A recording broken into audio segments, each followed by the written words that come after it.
Oi, pessoal! Começando mais um episódio do podcast Vida de Mãe. Eu sou a Fabi Santina e a gente está aqui sempre para trocar experiência com outras mães, ter mais informações com especialistas. E hoje eu não estou só com uma mãe, mas que também é mãe. Eu estou com uma especialista, com uma psicopedagoga, Isa Minatel. Seja muito bem-vinda. Obrigada, Fabi. Que prazer estar aqui, que delícia. Prazer que delícia. Meu. É muito legal que antes de ser especialista eu fui mãe, sabe?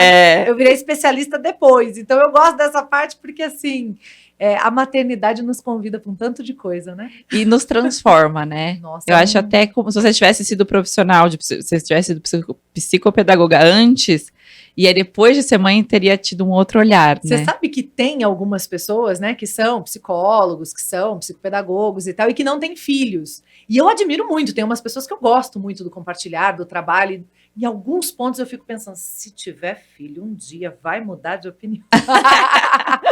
Nunca como passar pela experiência. Tem umas coisinhas que eu acho, né, assim, né? Que a hora que passa pela experiência muda um pouquinho a percepção. Eu tenho um amigo que ele é psicólogo, psicanalista, tal, não tem filho. E aí, às vezes, ele fala alguma coisa, mas na teoria, né? Eu falo, amigo, quando a gente tem filho é outra coisa. A gente entende a teoria, mas na prática, só você passando para você saber como que é, né? E cada filho é de um jeito, enfim. Isso, talvez aquela teoria até funcione para algumas crianças, né? E talvez não funcione para nós, enfim. É muita combinação possível. Deixa eu apresentar para vocês a Isa, então, para quem não conhece, eu já falei que ela é psicopedagoga, mas também já fez palestra no TEDx, TEDx, né? Autora de 2 livros, que é o Criança Sem Limites e o Temperamento Sem Limites. Especialista também em Montessori. A gente vai falar um pouco disso também. Em Programação Neurolinguística, PNL, né? Coach de família, inclusive eu já fiz um curso de PNL. Que legal. Tá há mais de 10 anos já criando conteúdo, falando sobre isso na internet, né? Buscando sempre apresentar informações para os adultos, a perspectiva da criança. Eu acho que, gente, é muito importante a gente, como pais, assim, ir atrás da informação, né? Aprender com isso. E a gente vai falar um pouco disso, um pouco desse universo e também. Boa. Mãe do Petrus. Sim, já entrando numa nova fase, né? Tá com 11 anos, Fabi. Ele veio me mostrar esses dias assim, mãe, com 12 anos eu já sou adolescente. Falei, não, cara, com 13, me acalme, né, tal. Ele pegou no Google, falou, olha aqui, ó. É com 12. Aqui diz que é com 12. Eu falei, ai, meu Deus, acabei de perder um ano da infância do meu filho. Não é pré-adolescente, depois adolescente? Eu ainda tô nessa categoria. Eu falo, não, calma, é pré-adolescência. Tipo, uma coisa que, né, tem que se acostumar primeiro. Vamos nos preparar, né? Mas essa geraçãozinha tá mais avançada, né? Eu sinto, sei lá, que a galerinha tá, tipo, também não é só essa galerinha. A gente tá no mundo da informação, né? Então, eles já são criados no meio de muita informação, de muito conteúdo. Então, acaba evoluindo ali mais rápido. Estímulo, né? E a cabeça vai, né? É incrível, assim. Tem coisas muito boas e tem coisas que a gente tem que ficar atento com isso também. Inclusive porque somos a primeira geração de pais a ter que dar conta desse encontro tão dentro de casa, né? Sim. E tão visceral, na mais tenra infância, entre a criança e as telas, né? E as tecnologias. Então, é um desafio lindo, né?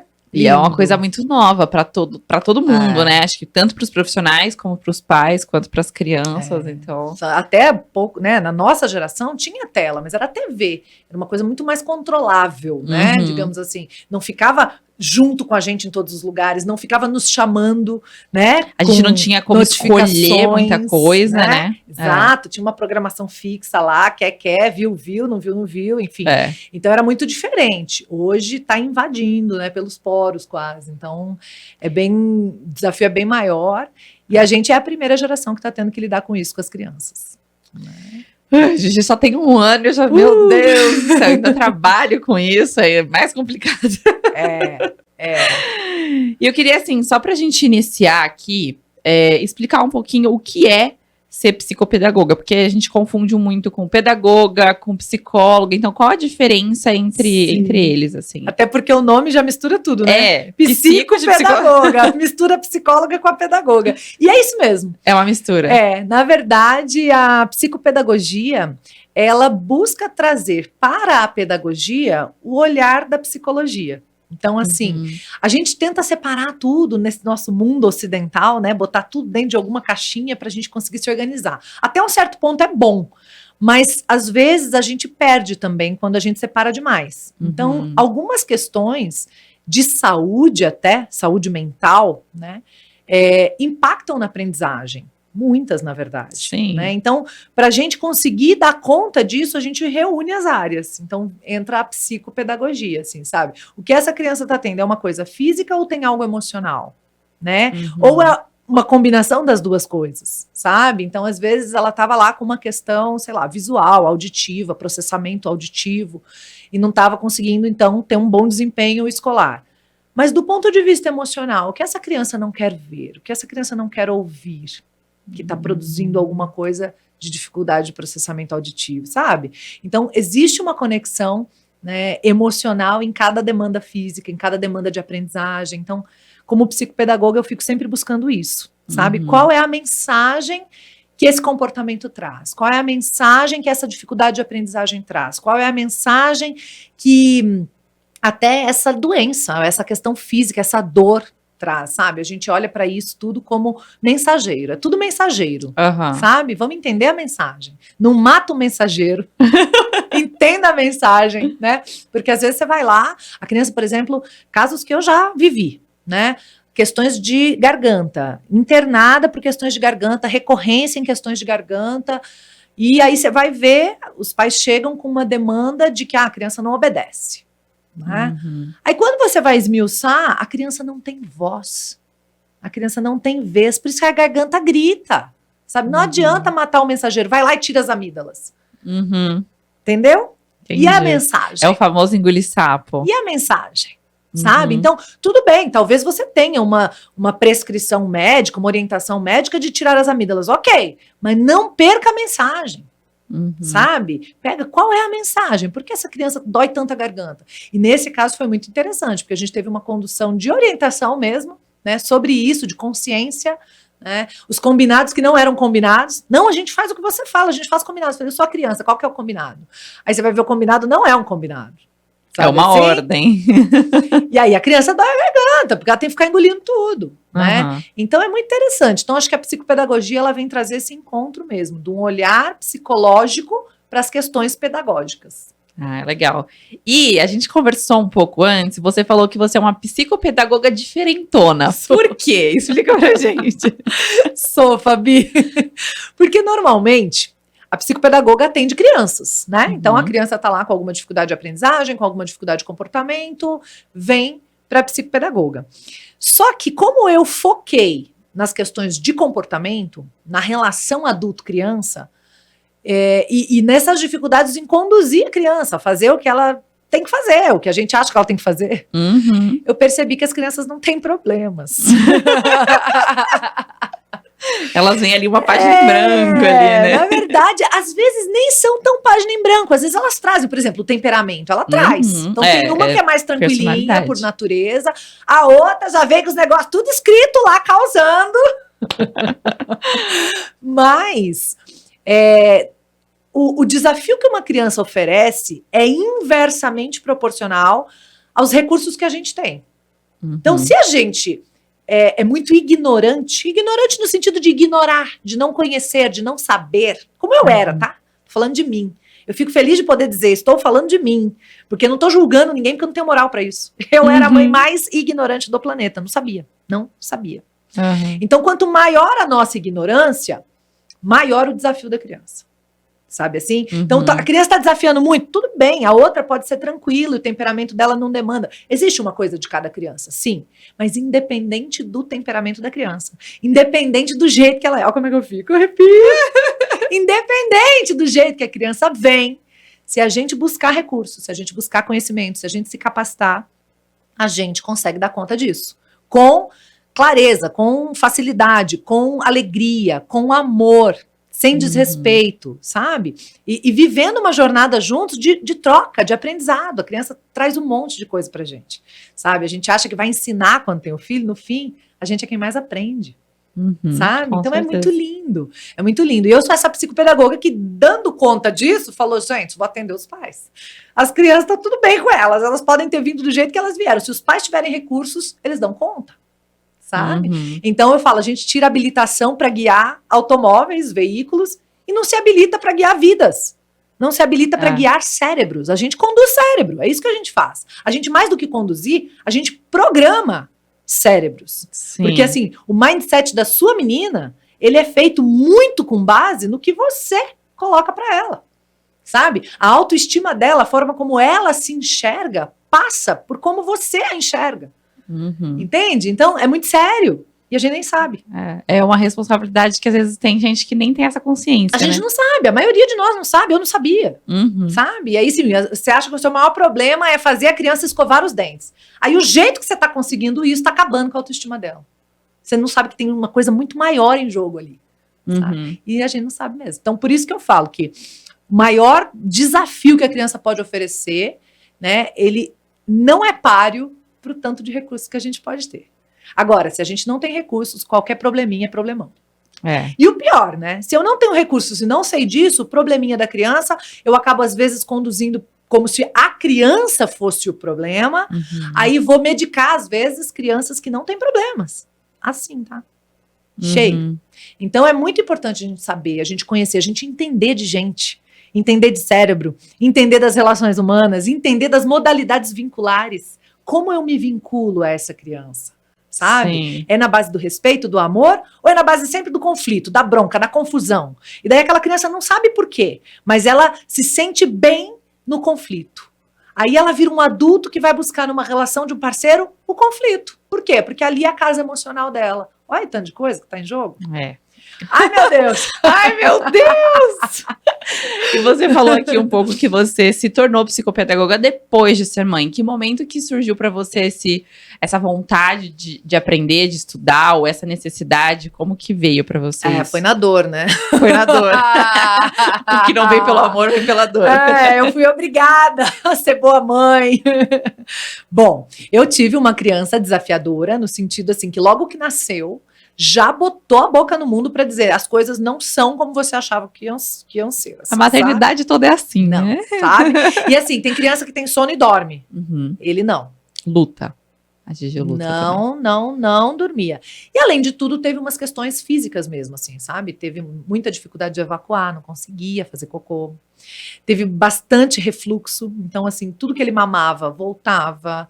E depois, quando eu ainda estava insistindo, não, eu vou fazer uma adaptação numa escolinha, porque 4 meses de licença, 1 de férias, depois eu tenho que voltar a trabalhar. A vida não para. Não pode assim, não, a criança que tem que entrar no ritmo do adulto, não é a família que tem que parar tudo para entrar no ritmo da criança. Isso era eu. Tá? Não, a carreira tem que continuar, gente. Eu não sou sua mãe. Desculpa, o que você fazia antes de ser psicopedagoga? Nessa época, eu trabalhava na HP, de impressoras, né, computador, num setor de terceirização. Estava envolvida num projeto de trazer um call center de Dublin para São Paulo, que atendia o Banco Barclays, e que ia atender de São Paulo, Itália e Portugal. Então eu estava envolvida bem no mundo corporativo ali e tal. Nessa meiuca, feliz, animadíssima. Nossa, ia pra Dublin, aí descobri que eu tava grávida, aí chorei pra caramba, não vou mais pra Dublin, mas tudo bem, vou continuar na HP, treinamento Brasil, um tanto de coisa pra fazer. Muitos planos, assim, sabe? Tipo, um filho não vai atrapalhar, imagina. Nada vai mudar. Nada vai mudar. São 5 meses, nós vamos começar a contagem regressiva agora, entendeu? Nesses 5 meses a gente vai achar uma escolinha legal, vai botar esse menino lá e vai, né? Voltar. Não, só que não, né?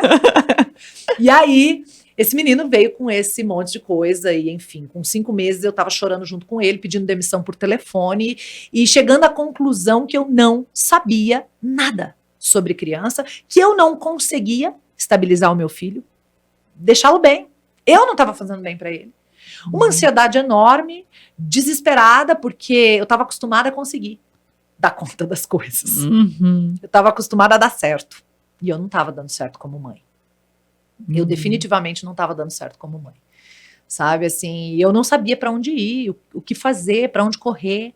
para quem eu já tinha pedido ajuda para muitos pediatras, porque geralmente é isso que a gente faz, né? A gente recorre ao pediatra, sim. E eu descobri que eles também não sabiam muita coisa.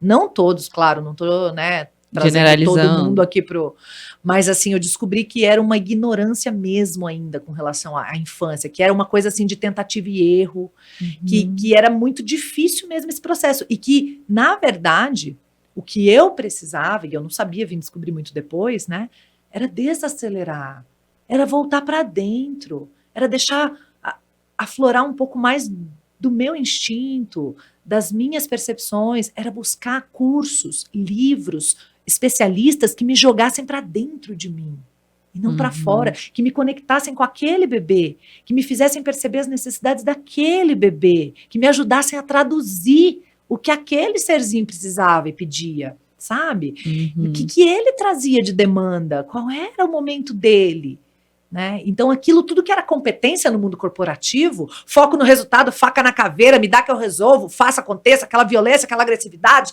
aquele negócio rápido, não cabia mais, não era o que demandava esse momento, essa relação. E isso foi incrível, porque apesar de ter sido a pior experiência da minha vida, foi a mais difícil de todas, ela também foi a melhor, porque me mostrou um lado meu que eu desconhecia. Sabe? Me apresentou um lugar de mim que eu precisava, que eu sou muito melhor conhecendo ele, sabe? Eu descobri que eu também sou calma, que eu também sou paciente, que eu também sou amorosa, doce, humilde, sabe? E foi tão lindo, foi tão maravilhoso, foi tão potente, sabe? Mas respondendo a tua pergunta, que horas que isso aconteceu? Com 5 meses pedi demissão, chorava junto com a criança. Com 8 meses, surtada, já desesperada, eu chorava mesmo, assim, sabe? Eu achava o meu marido o homem mais sortudo da casa, porque ele ia de manhã, voltava de tarde, entendeu? Queria eu ir de manhã e voltar de tarde, né? E uma amiga que nem filhos tinha falou: mas você nunca leu nenhum livro sobre ser mãe, sobre bebê, sobre... Eu falei: existe? Tamanho era o meu distanciamento, Fabi, das coisas de mãe, da vida de mãe. Sabe? Sim. Tamanho era o meu distanciamento. O meu filho foi o primeiro neto dos 2 lados, então eu não tive outras crianças na família, na vida. A gente sempre morou longe, desde que a gente se casou, a gente sempre morou longe da família, então não tinha rede de apoio próxima, de mãe, de pai, de vó, de sogro, sogra, não tinha. E eu me meti no mundo do trabalho, mergulhei, workaholic assumida, assim, sabe? Então eu não sabia. E naquele tempo, os algoritmos não jogavam as coisas na nossa cara. Porque nós estamos falando, meu filho tem 11, quase 12, um ano antes, né? Praticamente. Sim. Então, assim, não era igual é hoje. Não tinha também não tinha tanta gente produzindo conteúdo sobre isso como se tem hoje, né? Não tinha. Inclusive, quando eu comecei a compartilhar, eu comecei desse lugar de... Olha os meus desafios, olha o que eu tô fazendo, eu comecei a conseguir algumas coisas, comecei a postar isso. Então, hoje eu escuto muitas pessoas dizerem: você foi a primeira que me apresentou essa coisa de estudar para ser mãe, essa coisa da disciplina positiva, essa coisa de Montessori, essa coisa do apego, essa coisa... E eu não sabia que eu estava fazendo isso. Na época, né? Eu não sabia que era isso que eu estava fazendo. Eu não sabia que eu estava fazendo parte do nascer do movimento da educação parental no Brasil.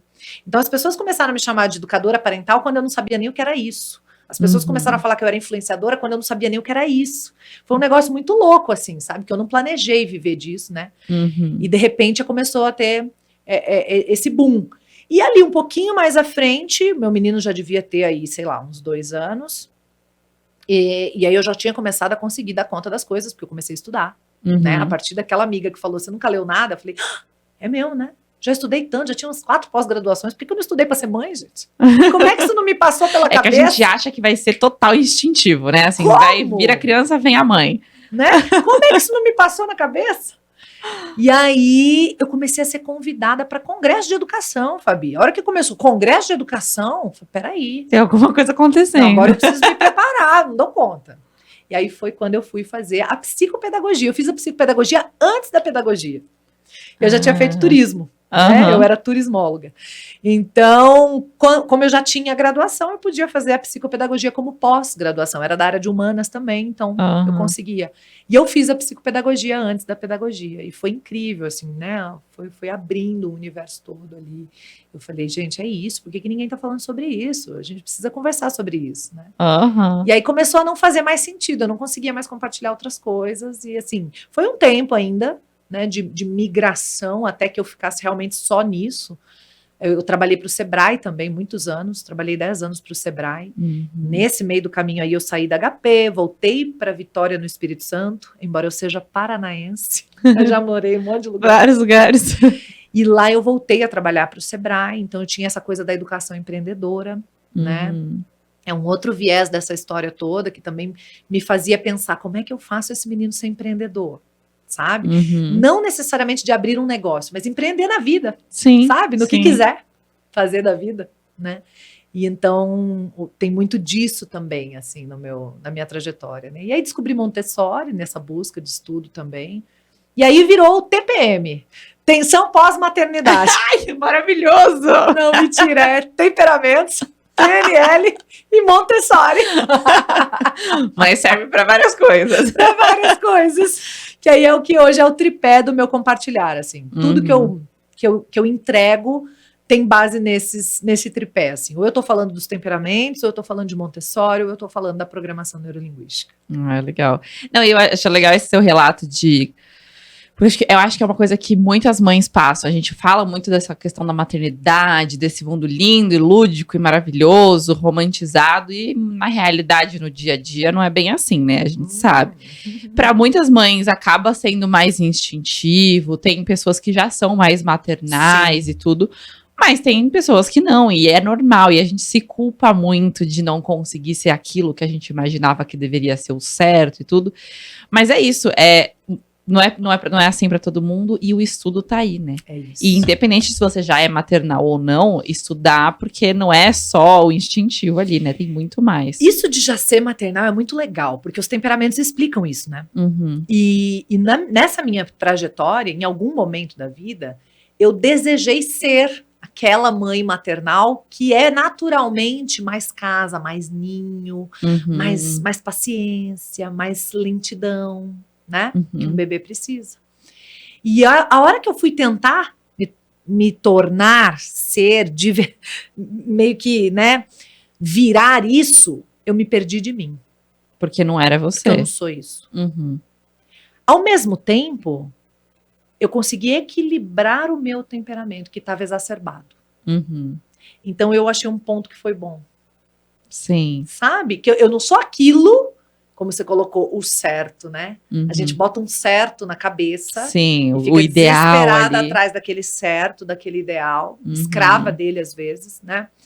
Então, assim, a hora que eu consegui falar, não, esse não é o certo para mim. Mas também não do jeito que eu tava. Então, entre esse ideal aqui e esse que eu tava, onde eu consigo continuar sendo eu, mas entregar mais pro meu filho do que ele precisa. Sim. Entende? Então, eu acho que o ideal serve para isso. Sabe? Pra gente ter alguma coisa que a gente tá mirando, sair desse lugar que a gente estava, mas encontrar um lugar que a gente ainda é a gente, né? Mas entrega mais do que a criança precisa. Sim. Sabe? É engraçado porque esses dias mesmo, acho que semana passada, eu tava conversando com uma amiga minha que tem filho também um pouco maior do que a minha filha.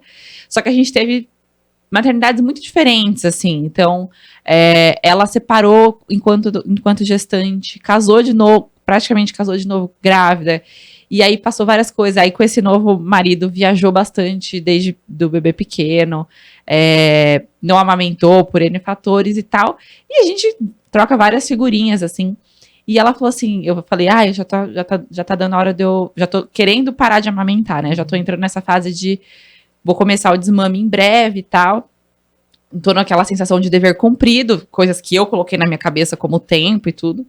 E ela falou assim, nossa, Fabi, eu não consigo me ver fazendo o que você fez.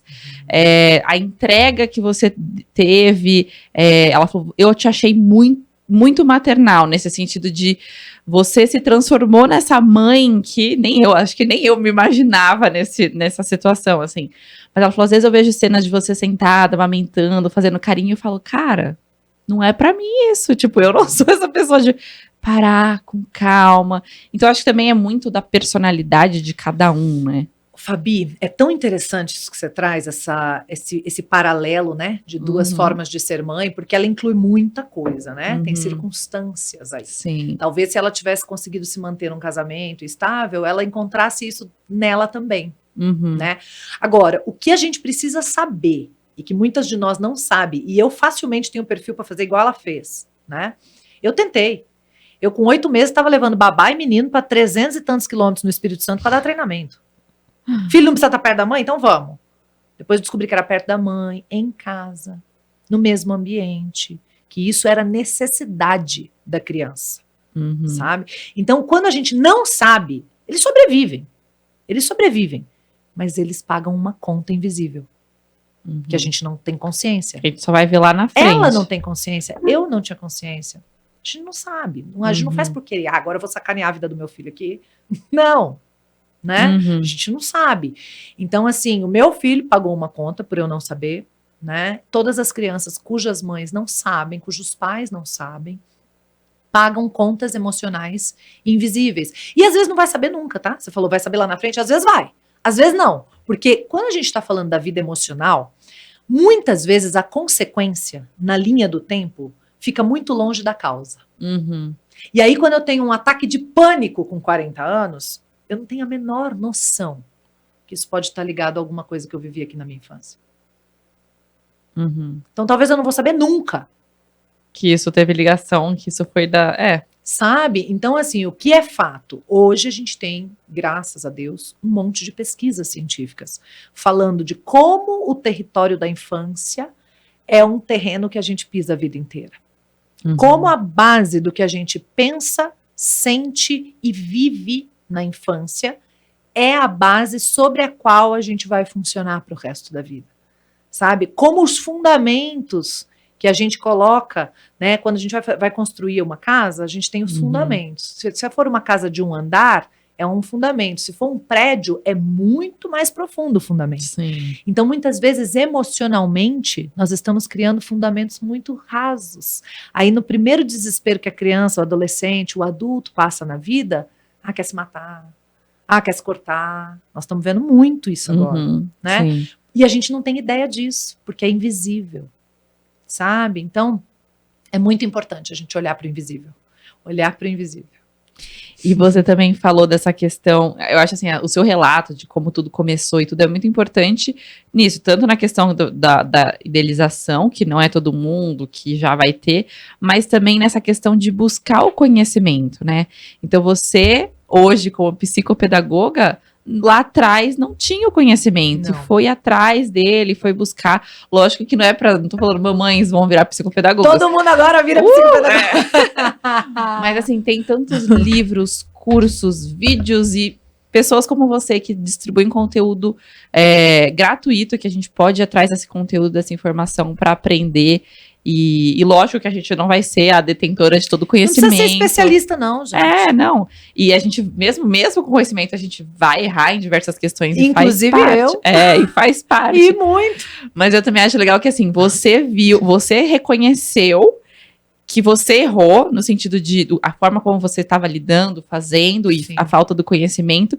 E aí, hoje, você traz isso para o seu trabalho. Então, hoje, você lida com os pais. Sim. Porque você enxerga que foi isso. Foi assim, se você tivesse lidado de uma forma diferente, talvez teria sido de uma forma diferente. Sim, não tenha dúvida. Teria sido tudo diferente. Hoje eu olho para isso tudo, Fabi, e enxergo como, assim, um plano da vida.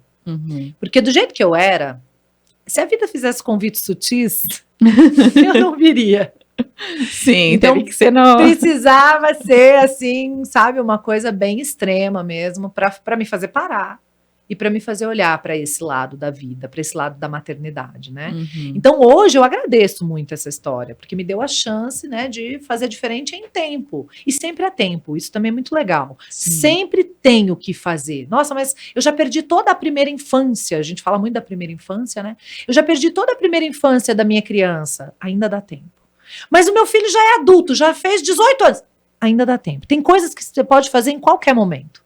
descobriu, ampliou a consciência, sabe de alguma coisa que você não sabia, chama a pessoa, conversa com ela, pede perdão se for o caso. Sabe? Eu não sabia, mas agora eu libero você da minha ignorância, do que eu não sabia. Você não é essa coisa que eu falei que você era a vida inteira. Você não é. Era eu que estava vendo mal. Sabe? Sim. Então, assim, tem um monte de coisa. Olha como é que eu fico. É porque isso é transformador, sabe? E a gente, nesses 10 anos, acompanha famílias, assim, e é muito lindo de ver o que acontece a partir da consciência, sabe? E sempre é tempo. Sempre é tempo. Sempre tem alguma coisa que a gente ainda pode fazer. E quando buscar uma psicopedagoga? Então, assim, a gente até falou, foi atrás de pediatras e tudo. Precisa ter uma indicação de um pediatra? Não. Você pode ir direto atrás de uma psicopedagoga? Em que momento buscar? É engraçado, né? Porque eu diria para você que, como tudo na vida, tem aquelas pessoas que nos ajudam, que são boas, e tem aquelas pessoas que são mais do mesmo, assim, sabe? Que você só vai buscar mesmo se tiver uma dificuldade de aprendizagem. Mas dependendo da proposta, e aí eu não acho nem que fica só na psicopedagoga. Pode ser o psicólogo, pode ser o educador parental, pode ser um pediatra, às vezes, né? Mas que tenha esse olhar ampliado. Aí, quanto antes, melhor, né? Não porque a gente quer... não, mas porque preventivamente você vai saber coisas que você vai conduzir e você vai evitar um tanto de problemas, sabe? Então, eu diria que, assim, buscar estudar mais do que buscar alguém. Aí, claro, se a gente não vai ser especialista, então buscar uma pessoa de referência ajuda muito. E aí não precisa ser psicopedagoga. Pode, mas não precisa. Pode ser a psicopedagoga, pode ser educadora parental, pode ser pediatra, pode ser... Tem tanta gente linda fazendo isso hoje, né? Agora, uma coisa legal também. É muito bacana que a gente se aprofunde em alguma coisa, sabe, Fabi? Que às vezes a gente fica com conhecimento muito raso, por exemplo, só das redes sociais, sabe? E não lê um livro inteiro, não faz um curso inteiro. E às vezes a gente não consegue, a gente fala, isso aí não funcionou aqui em casa, não. Não é que o negócio não funcionou, gente. Você viu só a primeira etapa do negócio ali, né? É isso. Sabe? Então, seja lá quem você tiver por referência, se achar que faz sentido, combina com os teus valores, toca o seu coração quando você escuta aquela pessoa falar, faz sentido no teu cérebro, as coisas conectam para você. Então, mergulha um pouquinho, vê se a pessoa tem livro, vê se a pessoa tem curso, vê se a pessoa tem alguma coisa a mais aí para você se apropriar, né? Realmente um pouquinho mais fundo. Ó, se você parar para pensar, a infância dura 12 anos. Né? Então, por mais que a gente aumente a expectativa de vida, né? Teve um tempo que a gente vivia 47 anos, depois foi para 60, depois 80, agora nós estamos vivendo 90, né? A gente não aumenta a infância, continua sendo sempre os mesmos 12 anos de infância, cara. Então, assim, dedica só um pouquinho, para a sua vida só um pouquinho, sabe? Ou pelo menos diminui a velocidade, só um pouquinho, muda o foco, só um pouquinho. Sabe? Por esse períodozinho curtinho, que dentro de uma vida inteira é pouquinho. E que vai fazer diferença na vida toda. Sabe? Sim, sim. É até engraçado aqui, a minha mãe era muito... é até hoje, né? Muito, muito, muito workaholic. E ela fala que o maior arrependimento dela é não ter aproveitado mais quando a gente era pequena. Olha só. Então, assim, ela muitas vezes não foi pra... festinhas de escola, coisinhas de escola, Dia das Mães, porque tava apresentações, porque eu tava trabalhando, ou isso, ou aquilo. Então, a minha avó morava junto com a gente, então era a minha avó que ficava nessa função, leva pra escola, busca, faz e tudo. E ela fala hoje, me arrependo, podia ter diminuído, trabalhado menos, ter ficado mais e tal. Hoje a gente tem essa oportunidade, né, dela trabalhar menos e a gente tá mais próxima, mas ela fala isso. E aí, enfim, Gigi nasceu, não tive licença maternidade, né? Porque parei um mês ali, mas eu desacelerei bastante. Também acho que a gente veio de um período de pandemia que já desacelerou bastante. Sim. Então isso também me ajudou bastante. E eu desacelerei. Quando as coisas começaram a querer voltar, eu fiquei nessa de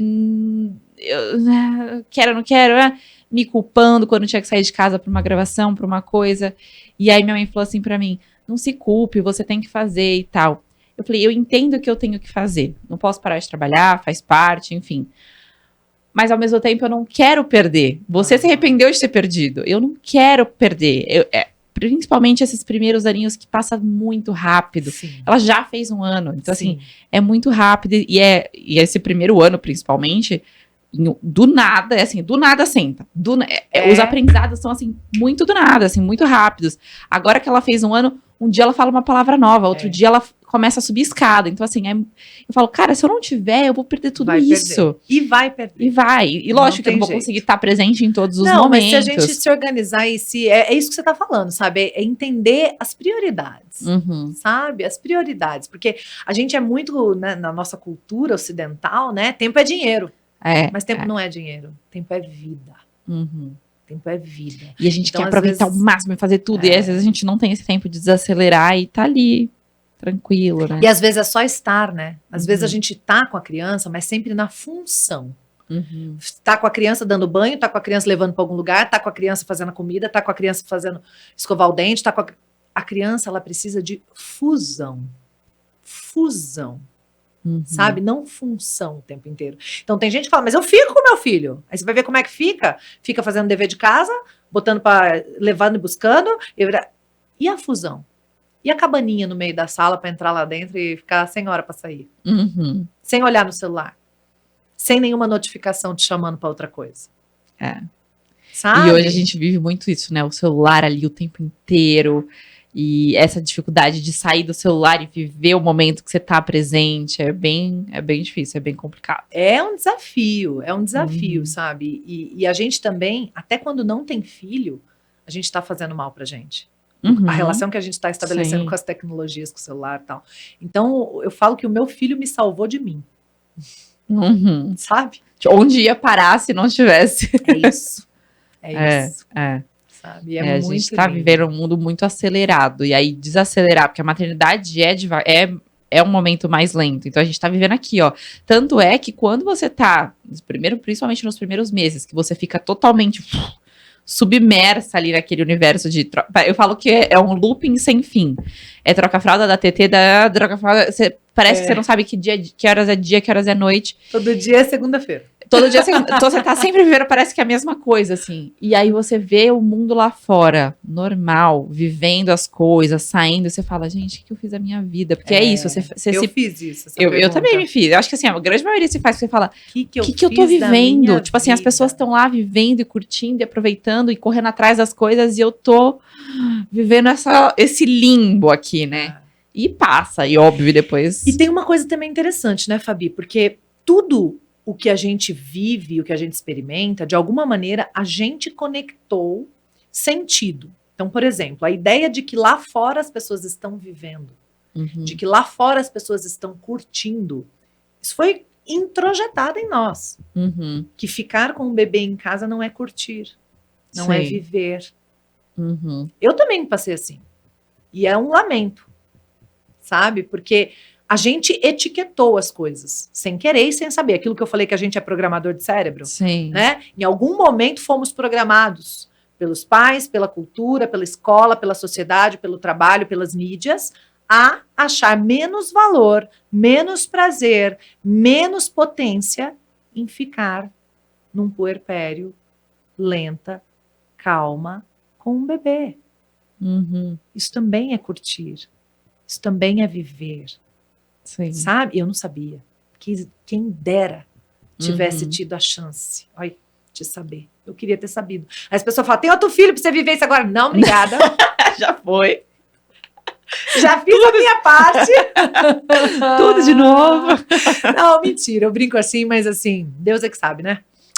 Se for para ter outro, vai ser muito bem-vindo e eu vou viver com outra consciência, né? E é isso. E a gente nunca é a mesma pessoa, né? Nunca, a gente aprende muito, vai aprendendo, né? E vai mudando. Tem aquele ditado que fala, né, que a gente nunca entra no mesmo rio 2 vezes, né? Porque não é a mesma água, né? Já foi aquela. E a gente também, né? A gente nunca é a mesma pessoa. Então, se a gente tem outro filho, a gente é outra mãe, né? E aí a gente também precisa ter consciência para lidar com isso. Porque senão a gente se compara com a mãe que a gente foi primeiro, entra num processo de culpa. O mais velho compara o jeito que a gente está sendo com o segundo e cobra isso da gente. Então é muito importante a consciência. Conversar com esse mais velho e falar, cara, é verdade, você tem razão. eu não sabia disso quando você era pequeno, mas foi você que me estreou como mãe. Eu sou tão grata, cara. Você me fez mãe. Dá um abraço apertado, agradeça, né, por terem vivido isso tudo juntos naquele momento. Peça perdão, sabe? Abre o coração e peça ajuda. Me ajuda. Quando eu estiver te tratando desse jeito ainda, me lembra, sabe? É muito legal. A gente pode ter uma relação tão linda, sabe? Com consciência. Sim, sim. E aí, falando disso, né, a gente sabe que a gestação, a maternidade, ela requer esse cuidado, e esse cuidado, ele vem antes até da gestação, né? Sim. A gente tá falando ali depois da criação, mas antes, na preparação, na forma como você vai se preparar para essa gestação, às vezes até era uma questão de preparar a vida, a carreira, mas também na questão de se preparar, ter uma vida mais saudável, se alimentar de uma forma melhor, se nutrir de uma forma melhor. Como foi para você quando você decidiu engravidar? Foi uma decisão, um planejamento? Aconteceu? Ai, Fabi, quem dera, cara. Eu fico muito com essa sensação. Eu queria muito. Na verdade, o que me motiva a compartilhar é isso. Eu queria muito ter sabido disso tudo antes. E eu não tive essa chance. Mas agora as pessoas estão tendo. Né?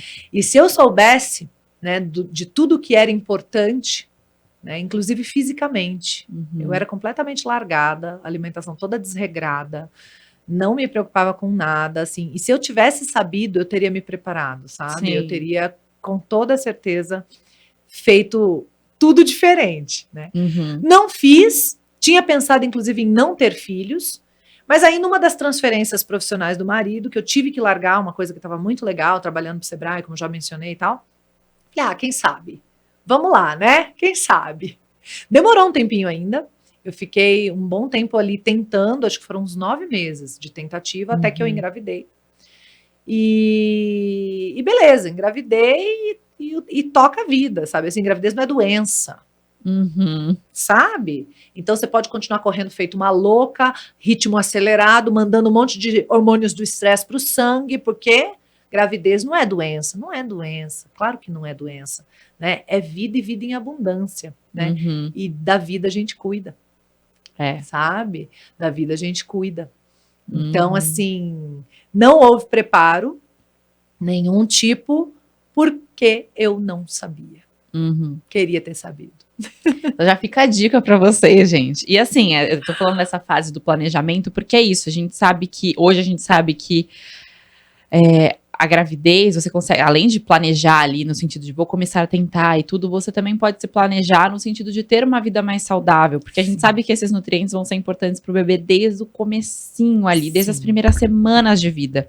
Então, ir no médico, fazer a sua rotina de exames, começar a tomar um suplemento ali quando você tá ainda na fase do planejamento. Então, por isso que eu tô aqui falando de Femibion, que vocês sabem, né? Femibion me acompanhou aí na fase de amamentação, mas a Femibion tem todas as fases. Então, desde a fase do planejamento ali, do início da gravidez, que você precisa de determinados nutrientes, depois na fase da gravidez, que você vai precisar de outros nutrientes, e o seu bebê também, e na fase da amamentação, então, nutrindo o bebê também, através do leite, mas também nutrindo a mãe. Então, são fases diferentes, então é uma forma de você se planejar, se cuidando, claro que sempre consultando o seu médico antes, né?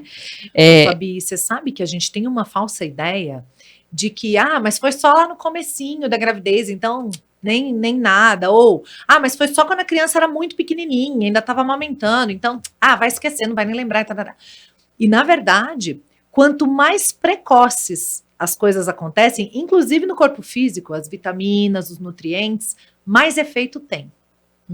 Sabe? Então, quando você me fala, né, de Femibion nesse aspecto, assim, quando eu conheci, né, a proposta, eu fiquei muito maravilhada, assim, porque você ter os nutrientes para a formação, por exemplo, dos neurônios, de todos, né, os órgãos do corpo, né, a bainha de mielina, né, dos neurônios é um negócio, assim, que, nossa, é tanta coisa que acontece internamente, aí a gente já vai lá para neurociência, para neuroeducação, sabe?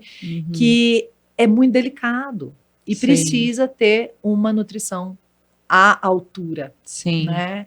Então tem coisas que a gente nem sabe que a gente não tem, ou tem dificuldade, ou tem memória fraca, ou tem não sei o quê, e que pode estar conectado com isso. Eu planejei muito certinho a minha gestação, aí eu fui no médico, fiz exames, não sei o quê, E aí ele me falou da importância da suplementação, principalmente do ácido fólico ali, Sim. antes da gestação. Ele falou 2 a 3 meses antes de começar a tentar engravidar. Ele falou, por quê? Porque quando você engravida, você nem sabe ali nas primeiras semanas, e ali já tá se formando, né, o tubo neural, que é onde precisa do ácido fólico e tudo. Então, assim, lógico que se você descobrir a gestação depois, claro, você pode continuar suplementando depois, e tem outros nutrientes que você vai precisar ao longo dessa jornada toda, mas a importância desse planejamento, né? Sim. Então, por isso que eu tô falando dessa fase 1 de Femibion, que é a fase do planejamento.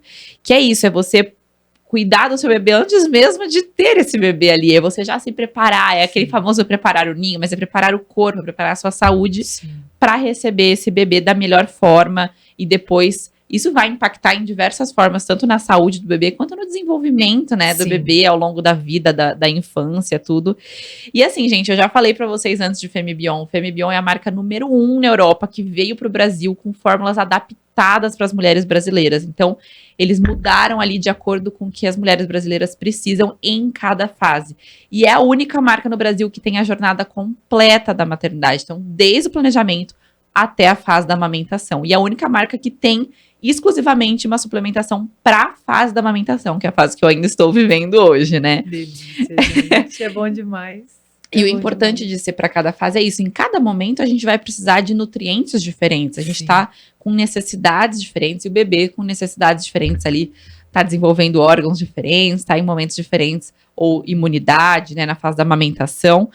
E assim, eu não sei se vocês sabem, agora falando um pouquinho de você, o quanto vocês pesquisam, eu não sei se vocês aí, mamãezinhas ou futuras mamães que estão pensando, planejando, sabem da importância do metilfolato, ou da diferença, né, do metilfolato para o ácido fólico, porque hoje a gente fala muito sobre o ácido fólico, mas Femibion tem o metilfolato, que eu não sei se vocês sabem, mas o metilfolato é a forma ativa do ácido fólico, porque descobriram que o ácido fólico ele tem uma dificuldade de absorção, principalmente nas brasileiras, né? Só 54% das brasileiras, 54% das brasileiras não metabolizam bem o ácido fólico. Então, o metilfolato já é a forma ativa que tem a melhor absorção, absorve 2 vezes mais do que o ácido fólico, né? Então, tá presente aí em Femibion, em algumas fases de Femibion, principalmente na primeira.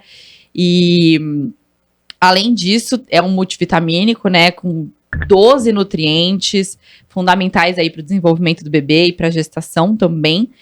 E é muito importante a gente se informar, ir atrás, não só se informar sobre a gestação, mas o que vem depois. Eu até falo, se eu pudesse hoje, eu estudei algumas coisas durante a gestação, então eu fiz curso de amamentação, eu fiz curso de gestante, eu li alguns livros, aí eu falei, a introdução alimentar eu vou deixar para ler quando estiver mais perto, eu fiz curso de introdução alimentar quando eu estava na fase, mas algumas coisas eu não fui atrás, então assim, quando a minha filha teve um atraso no engatinhar, que aí eu fui atrás, eu falei, putz, eu podia ter, sei lá, dado uma pincelada em algumas coisas antes, sabe? Que antes eu falava, ai, pra que ver tudo isso antes? Deixa pra quando acontecer. Mas antes eu tinha mais tempo do que eu tenho hoje, né? Então eu falava isso. E mas aí, olha, é um raciocínio, claro, a gente nunca vai conseguir contemplar tudo, né? Sim. Mas é um raciocínio meio que assim, né? Ah, não, eu aprendo a nadar quando a água estiver alta, quando né? eu bater, quando eu precisar. E na verdade é melhor a gente saber nadar antes, quando tá tudo bem, né? Quando tá tudo tranquilo. É isso que você tá falando, né? E eu também sinto a mesma coisa. Assim, eu já não tava nem a água batendo na bunda, eu tava afogada já, né? E aí eu queria pedir seu conselho aqui. A gente tá falando dessa fase de planejamento e tudo, né? Eu, muito em breve, pretendo começar a planejar uma próxima gestação, né? Tô ali criando coragem, ainda vou passar pela fase do desmame antes, mas muito em breve vou começar um planejamento para uma próxima gestação, com o Femibion junto comigo, claro. Mas a minha dúvida agora é a seguinte: como preparar a minha filha, porque hoje vai ser diferente, eu já tenho uma filha hoje, né? Então, como preparar a minha filha para essa gestação que vai vir, para esse irmãozinho, irmãzinha que vai vir, porque rola a questão de ciúmes, rola a questão de atenção. Então, como preparar ela, mas também me preparar para viver esse momento, né? Sim, sim. Bom, você falou de fase 1, 2 e 3 de Femibion, né? Nessa parte de preparar para a chegada de um bebezinho, de um irmãozinho, né? Quando já tem uma criança na família, eu também divido em fase 1, 2 e 3. A primeira é antes, que é isso que você está agora, né? E quando realmente a coisa se efetiva. Primeiro, Antes, não ficar pilhando a criança com a expectativa de um irmãozinho, porque a gente não sabe quanto tempo isso vai levar para acontecer. E assim, 1 mês, 5 meses, 1 ano tentando, para um adulto é uma coisa, para uma criança parece uma vida. Sabe? Então isso pode gerar ansiedade, pode gerar, então não precisa, sabe? Deixa para começar a preparar quando realmente tiver grávida, né? Até porque a gravidez é um tempo enorme já para criança. 9 meses para criança é muito. Pra gente já parece demora para passar. Entende? Então, não precisa antecipar. Tem gente que cria essa expectativa e aí um tanto de coisa pode acontecer, sabe? Às vezes não consegue, às vezes não vem, enfim, um tanto de coisa, sabe? Então, assim, já atendi famílias, Fabi, da criança, assim, super frustrada porque não tem um irmão. E, na verdade, não era uma frustração da criança. Era da mãe. Sim. Que a criança absorveu tudo aquilo e entendeu que não podia ser feliz sem o irmão, porque era uma crença da mãe, sabe? Então, assim, não é preciso um irmão para ser feliz. E se ele vier, a gente pode ser muito feliz com ele, sabe? Então, deixa a criança livre disso, viver e tal. Depois, muitas vezes as crianças sentem antes da gente falar. Tem gente que descobre a gravidez pela mudança de reação da filha mais velha, ou do filho mais velho, porque eles já ficam mais manhosos, ficam mais, né, assim, demandantes, né? Porque justamente eles já sentiram que tem ali outro serzinho, né? Eles são muito sensíveis. Então, esse momento de antes, eu diria isso, assim, sabe? Deixa a criança tranquila, livra a criança, quando você já estiver grávida, muitas vezes os adultos, na nossa cultura, fazem comentários do tipo, agora vai perder o colo. Agora vai perder a vez. Agora, ó, a mamãe vai ficar só com o bebê, você vai ter que ajudar. Ai, gente, do nada meu livro caiu. Pode deixar. O livro caiu do nada, quase acerta a cabeça. Deixa deitadinho aí junto, você pode deixar. Para não cair de novo, né? Para não correr esse risco. Maravilhoso. Você estava falando aí dos comentários das pessoas, né? Então, assim, às vezes as pessoas vêm com essas coisas que é cultural, sabe, assim, que não é nada malvadeza, sabe? É cultural, as pessoas falam isso sem nem pensar, só repete igual papagaio de geração em geração, sabe? Então, a gente pode ajudar a nossa criança mais velha a não entrar nisso, porque ela vai se sentindo ameaçada, né? Então, a gente fala... Nada, tem espaço para você ainda no meu colo. Eu tenho no colo que cabem os dois, cabem as duas, né? Então, assim, pode ficar tranquila. Não vai ter que ajudar a cuidar. Você vai ajudar se você quiser. Quem tem que cuidar dessa criança, ó, é a mamãe. Você não. Se você quiser, claro que você vai poder ajudar, sabe? Então, ir trabalhando isso com a criança. Dependendo da intimidade que você tem com o adulto que falou isso, pode ser na frente dele. Se você não tem muita intimidade, né? Você puxa a criança de lado e fala, você viu o que ele falou? Né? Não é assim, ele nem sabe que a mamãe tem colo para todo mundo, sabe assim? É uma brincadeira dos adultos. Eu fiz muito isso com meu filho. Puxava ele de canto e falava, você viu o que ele falou? É costume dos adultos falar essas coisas, não é verdade, tá? Eu alinhava, porque a criança não sabe, né? Então essa coisa é muito legal, da gente ir preparando. Outra coisa importante, alinhar com a criança a expectativa dela, porque a gente começa a falar assim, vai chegar um irmãozinho para você brincar. Vai demorar para brincar. Vai demorar muito para brincar. Sabe? Então, quando você tá grávida, você pode mostrar fotos, vídeos dela quando nasceu. Ela já vai saber o que esperar. Tem gente que tá parindo um bebê e o irmão mais velho tá esperando o parceiro para jogar futebol. Vai demorar. Não é que não vai chegar, mas vai demorar. Então, a criança, é legal que ela saiba. Como que nasce? Quando nasce, já dá para brincar? Não. Né? Então é bacana ela já ir sabendo como foi com ela, né? Como ela era, também é uma coisa legal para ela viver. Muito bem. Primeira fase, tá? Antes.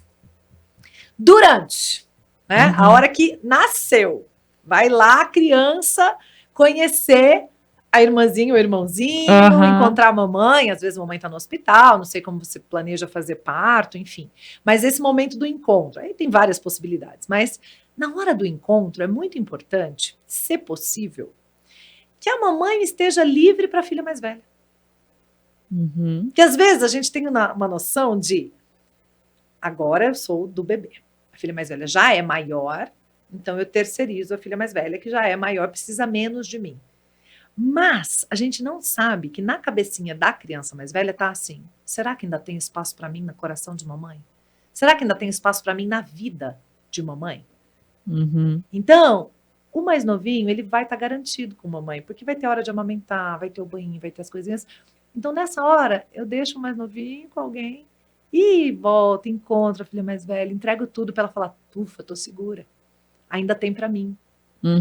E aí vem com o bebezinho junto e promovo esse encontro, né? Se eu quiser, eu posso criar alguma coisa de símbolo nesse momento, eu posso até dar alguma coisa, um presente, falar, né? Comigo, minha mãe fez isso. Eu sou filha mais velha, 1 ano e 3 meses só. Pouquíssimo. Bem pouquinho, Eu era uma bebezinha ainda e já estava chegando meu irmão e foi por querer. E ela falou, quero ter logo 2 pertinho para crescerem juntos e tal. E foi muito legal, a gente é muito amiga até hoje. E ela me deu um tico-tico, uma motoquinha, né? E falou que foi ele que trouxe para mim do céu. Então eu já comecei adorando aquele carinha. Já chegou me trazendo presente. Me trazendo coisas legais, né? Coisas que eu queria. Então, assim, foi uma forma muito bonita também, né? Não precisa ser uma coisa material, mas pode se você colocar esse significado no processo, né? Porque é isso, na verdade, que conta, né? Então, isso para a hora, tá? Então, fase 2. E depois, né, na fase 3, a criança continua, a mais velha, nesse teste emocional que ela nem sabe que tá fazendo, tá? Ela tá assim, gente, o bebê chora o tempo inteiro, mamãe vai lá. Então eu vou chorar mais. Ela volta a chorar. O bebê faz cocô, a mamãe vai trocar. Então também vou fazer cocô na roupa. Então também vou fazer xixi na roupa. Então às vezes ela já estava desfraldada e ela volta, ela regride falam muito isso, né? Que tem essa regressão. Por quê? Porque o raciocínio dela é assim, se eu preciso, mamãe vem. Porque o bebê precisa, ela vai. Então eu preciso precisar. Olha que interessante. Sem querer, tudo inconsciente. São tudo mecanismos inconscientes que vão acontecendo. Se a mãe sabe que isso está acontecendo, o que ela faz? Você fez, mas você não precisa fazer isso, né? Mas ajudando a criança, não brigando com ela. Porque com ela dá o efeito contrário. A hora que ela pede ajuda para uma coisa que ela já não precisa, por exemplo, dá na minha boca, a mãe dá uma bronca, você já sabe. Não. Aí ela fala, meu Deus, então realmente mamãe não gosta mais tanto assim de mim. Não tem mais espaço para mim na vida de mamãe. Agora, se a mamãe dá na boca e fala, você quer que eu dou na sua boca? Eu dou. Mas você já sabe, né? Você já é maior, né? Sabe que é muito legal ser maior? E aí você coloca para ela. Imagina, se você tiver com uma etiqueta aqui te incomodando, você já sabe falar. Você já sabe mostrar pra mamãe. O bebezinho tadinho não sabe, gente. Se o negócio estiver incomodando, ele vai chorar, chorar, chorar. E eu não vou saber o que tá acontecendo. Então eu vou mostrando pra ela que também é legal ser mais velha. Porque ser mais nova, ela tá vendo que é bom. Todo dia esfrega na cara dela, porque não tem jeito. Então é legal, a gente vai voltando a criança para aquele lugar de mais velha, né? E aí a gente vai encontrando. Outra coisa muito importante, Fabi, que a gente tem um paradigma de assim, vou ter mais de uma criança, vou ter que me dividir. Não. A gente vai ter que se multiplicar. Então assim, se eu tô aqui fazendo um cuidado com o bebê recém-nascido, a mais velha vai demandar. Isso é no começo, principalmente, tá? Ela demandou, você não fala, peraí, quando a mamãe terminar aqui, mamãe vai. Não, a menina tem 2 anos, 3 anos, ela não espera, ela não sabe esperar, ela não tem maturidade cerebral para esperar. Ela não tem maturidade cerebral para esperar, sabe assim? Então, olha para ela, que tá lá demandando, fala, você tá precisando disso? Ó, já ganhou tudo. Eu tô vendo que você tá precisando disso. Vem cá, você tá vendo que eu tô terminando aqui? Me ajuda a terminar isso aqui pra gente resolver isso aí que você tá precisando. Eu multipliquei. Eu sou dele e também sou dela. E trouxe ela participando desse meu momento com ele. E não fica aí, quando eu terminar eu vou. Aqui é só nós. Que é claro que é sem querer que a gente faz isso, mas a gente faz. Sim. Sabe? Então, eu multipliquei, eu trouxe ela junto e depois nós vamos junto lá resolver o negócio dela. E eu uno os meus filhos se eu quero que eles se deem bem. Porque se eu faço assim, sem querer, eu tô criando terreno para eles ficarem sempre afastados, né? Entende como é sutil e a gente não sabe, gente? É muito sutil, gente. E como último ponto, assim, dessa parte 1, 2 e 3, eu diria, encha um armário de brinquedos baratinhos. R$1,99 antigamente tinha, né? Pra quê? Quando alguém vier visitar o bebê e não trouxer um presentinho pra mais velha, você faz aparecer na cena um presentinho pra mais velha também. Sabe? Porque ela é muito pequena ainda para dar conta de ver o bebê ganhando presente, outro presente, outro presente, e ela nada, sabe? Aí algumas pessoas me perguntaram assim, Isa, mas a criança não vai ter que aprender a ceder a vez? Cara, ela vai aprender. Ela vai ter que ceder a vez muito para um bebê. É impossível não ceder a vez quando você tem um bebê na vida, sabe? Não precisa ser nessa hora. Muitas pessoas já levam um presentinho para as duas crianças, já entendem que a outra ainda é muito pequena. Algumas pessoas ainda não sabem, e tá tudo bem não saber. A gente não tá aqui para julgar. E principalmente quem não é mãe ainda não também sabe, não passa. Nem imagina, não tá acompanhando isso e tal, sabe? Então tá tudo bem. Então a gente deixa ali alguns presentinhos de reserva, faz aparecer ali na cena. Se tiver intimidade com a pessoa, fala, entrega isso para ela. A pessoa também vai ter um aprendizado legal para a vida, né? Mas se não tiver, tudo bem. Você aqui, ó, esse é para você. Pronto. Sabe? E a criança vai ficando bem. Aí, se eu entendo o que está acontecendo, passa uma ponte. Aí a criança fica segura, fala, pronto, não preciso precisar. Quando eu preciso, minha mãe ainda vem.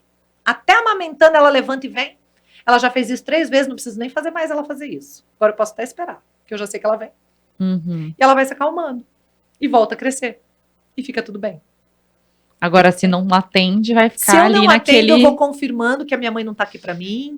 Eu preciso precisar ainda mais. Eu preciso demandar ainda mais, eu preciso gritar mais alto, eu preciso me jogar no chão, eu preciso chorar, porque eu estou num vácuo emocional, achando que eu não sou mais amada. Imagina o desespero disso aos 3, 4, 5 anos. Sabe? E a gente geralmente não sabe, e aí fala, tá terrível. Depois que a criança nasceu, voltou a ser bebezinho, né? Já escutei isso. É isso. Gente. Por isso que eu falo.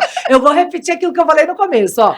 A criança é tanto mais desafiadora quanto menores são os meus recursos. Sim. Quanto maior é a minha ignorância, vamos dizer assim, né? É ficar insistindo no erro, né? Isso. Se eu busco recursos, informações, se eu entendo essa vida emocional da criança, o que está por trás, se eu entendo o mundo sob a perspectiva da criança, perceba que tudo que eu fiz aqui foi mostrar para você e para todo mundo, e que eu também aprendi, né? O mundo, ou seja, a chegada de um irmãozinho sob a perspectiva da criança. Né? É isso que a gente precisa buscar, conseguir alcançar. Eu acho muito doido, você escuta muita gente falando assim, tá fazendo de propósito, uma criança de 2 anos, tá fazendo de propósito, tá testando a paciência dos pais, como se a criança tivesse a capacidade, com 2 anos de idade, de estar fazendo aquilo intencionalmente, manipulando. Quando a gente faz isso, o que a gente está fazendo? A gente está projetando o nosso cérebro para a criança. Porque se eu estivesse fazendo aquilo que a criança está fazendo, com o meu cérebro maduro, seria isso. Manipulação, teste, né, jogos. Né? O máximo do não saber o que é um cérebro de 2, de 3, de 4, de 5. Aliás, você sabe quantos anos demora para maturar tudo o cérebro? 20 e poucos anos, não é? Eu li esses dias, alguma coisa assim. Fabi. Pensa, eu casei, não estava tudo maduro ainda. A gente faz 18 ainda. Meu Deus! Acha que é um adulto. Não é? Mas a primeira infância vai até quanto tempo? A primeira infância é 0 a 6. 0 a 6, tá. Que falam que ali é onde são formados os primeiros traumas, os primeiros, né? Tudo o principal ali, que vai ser a base de tudo, nessa primeira infância. Para bem e para mal. Os traumas, para mal, digamos assim, né?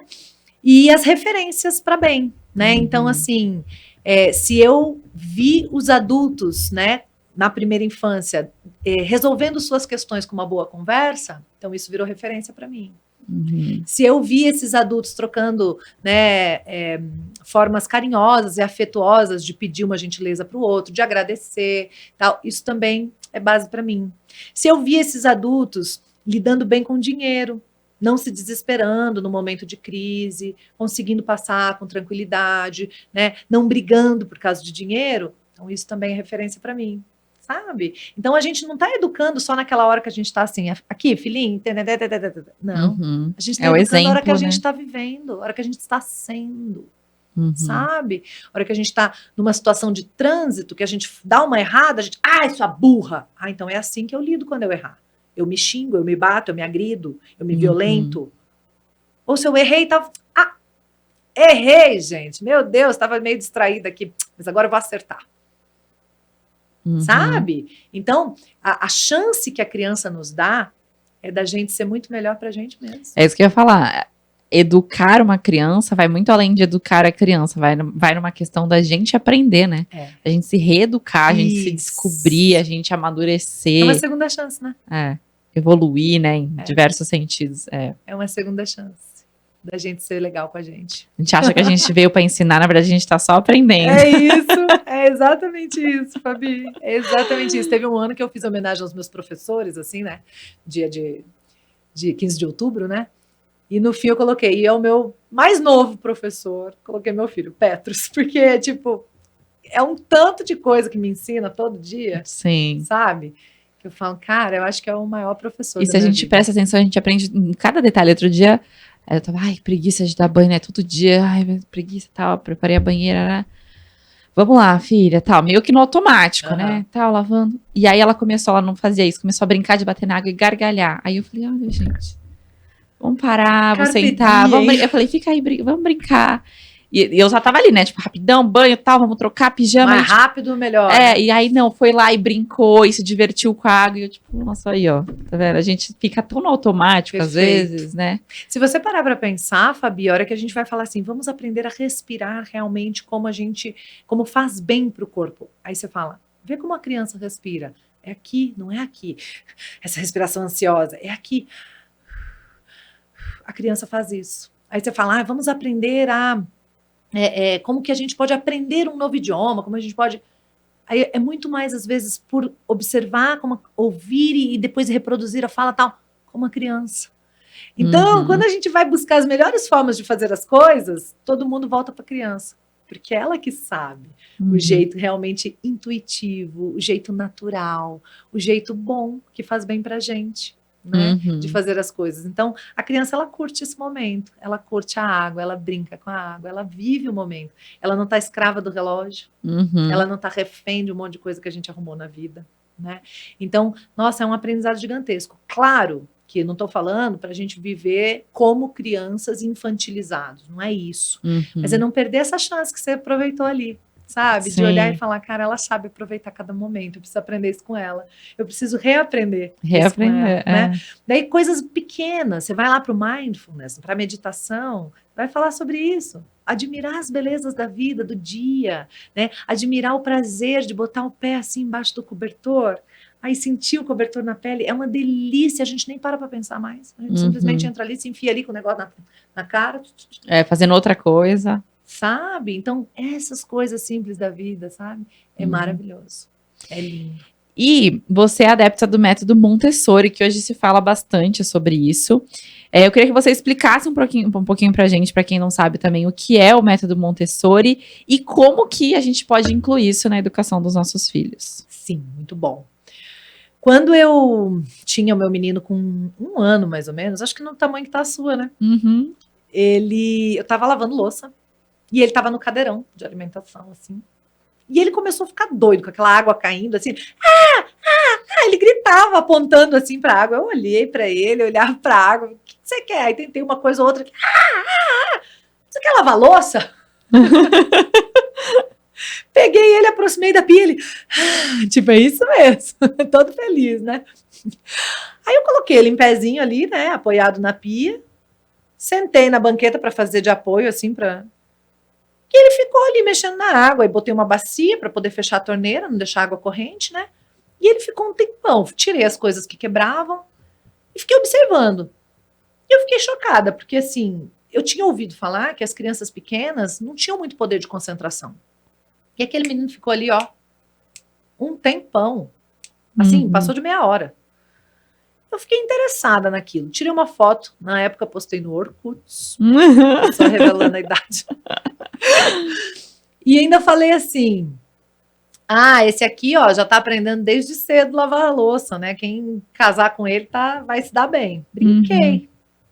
E alguém comentou nessa foto, você sabia que isso é vida prática de Montessori? Falei, é o quê? Monte o quê? O que é isso? Não sabia nem o que é. Né?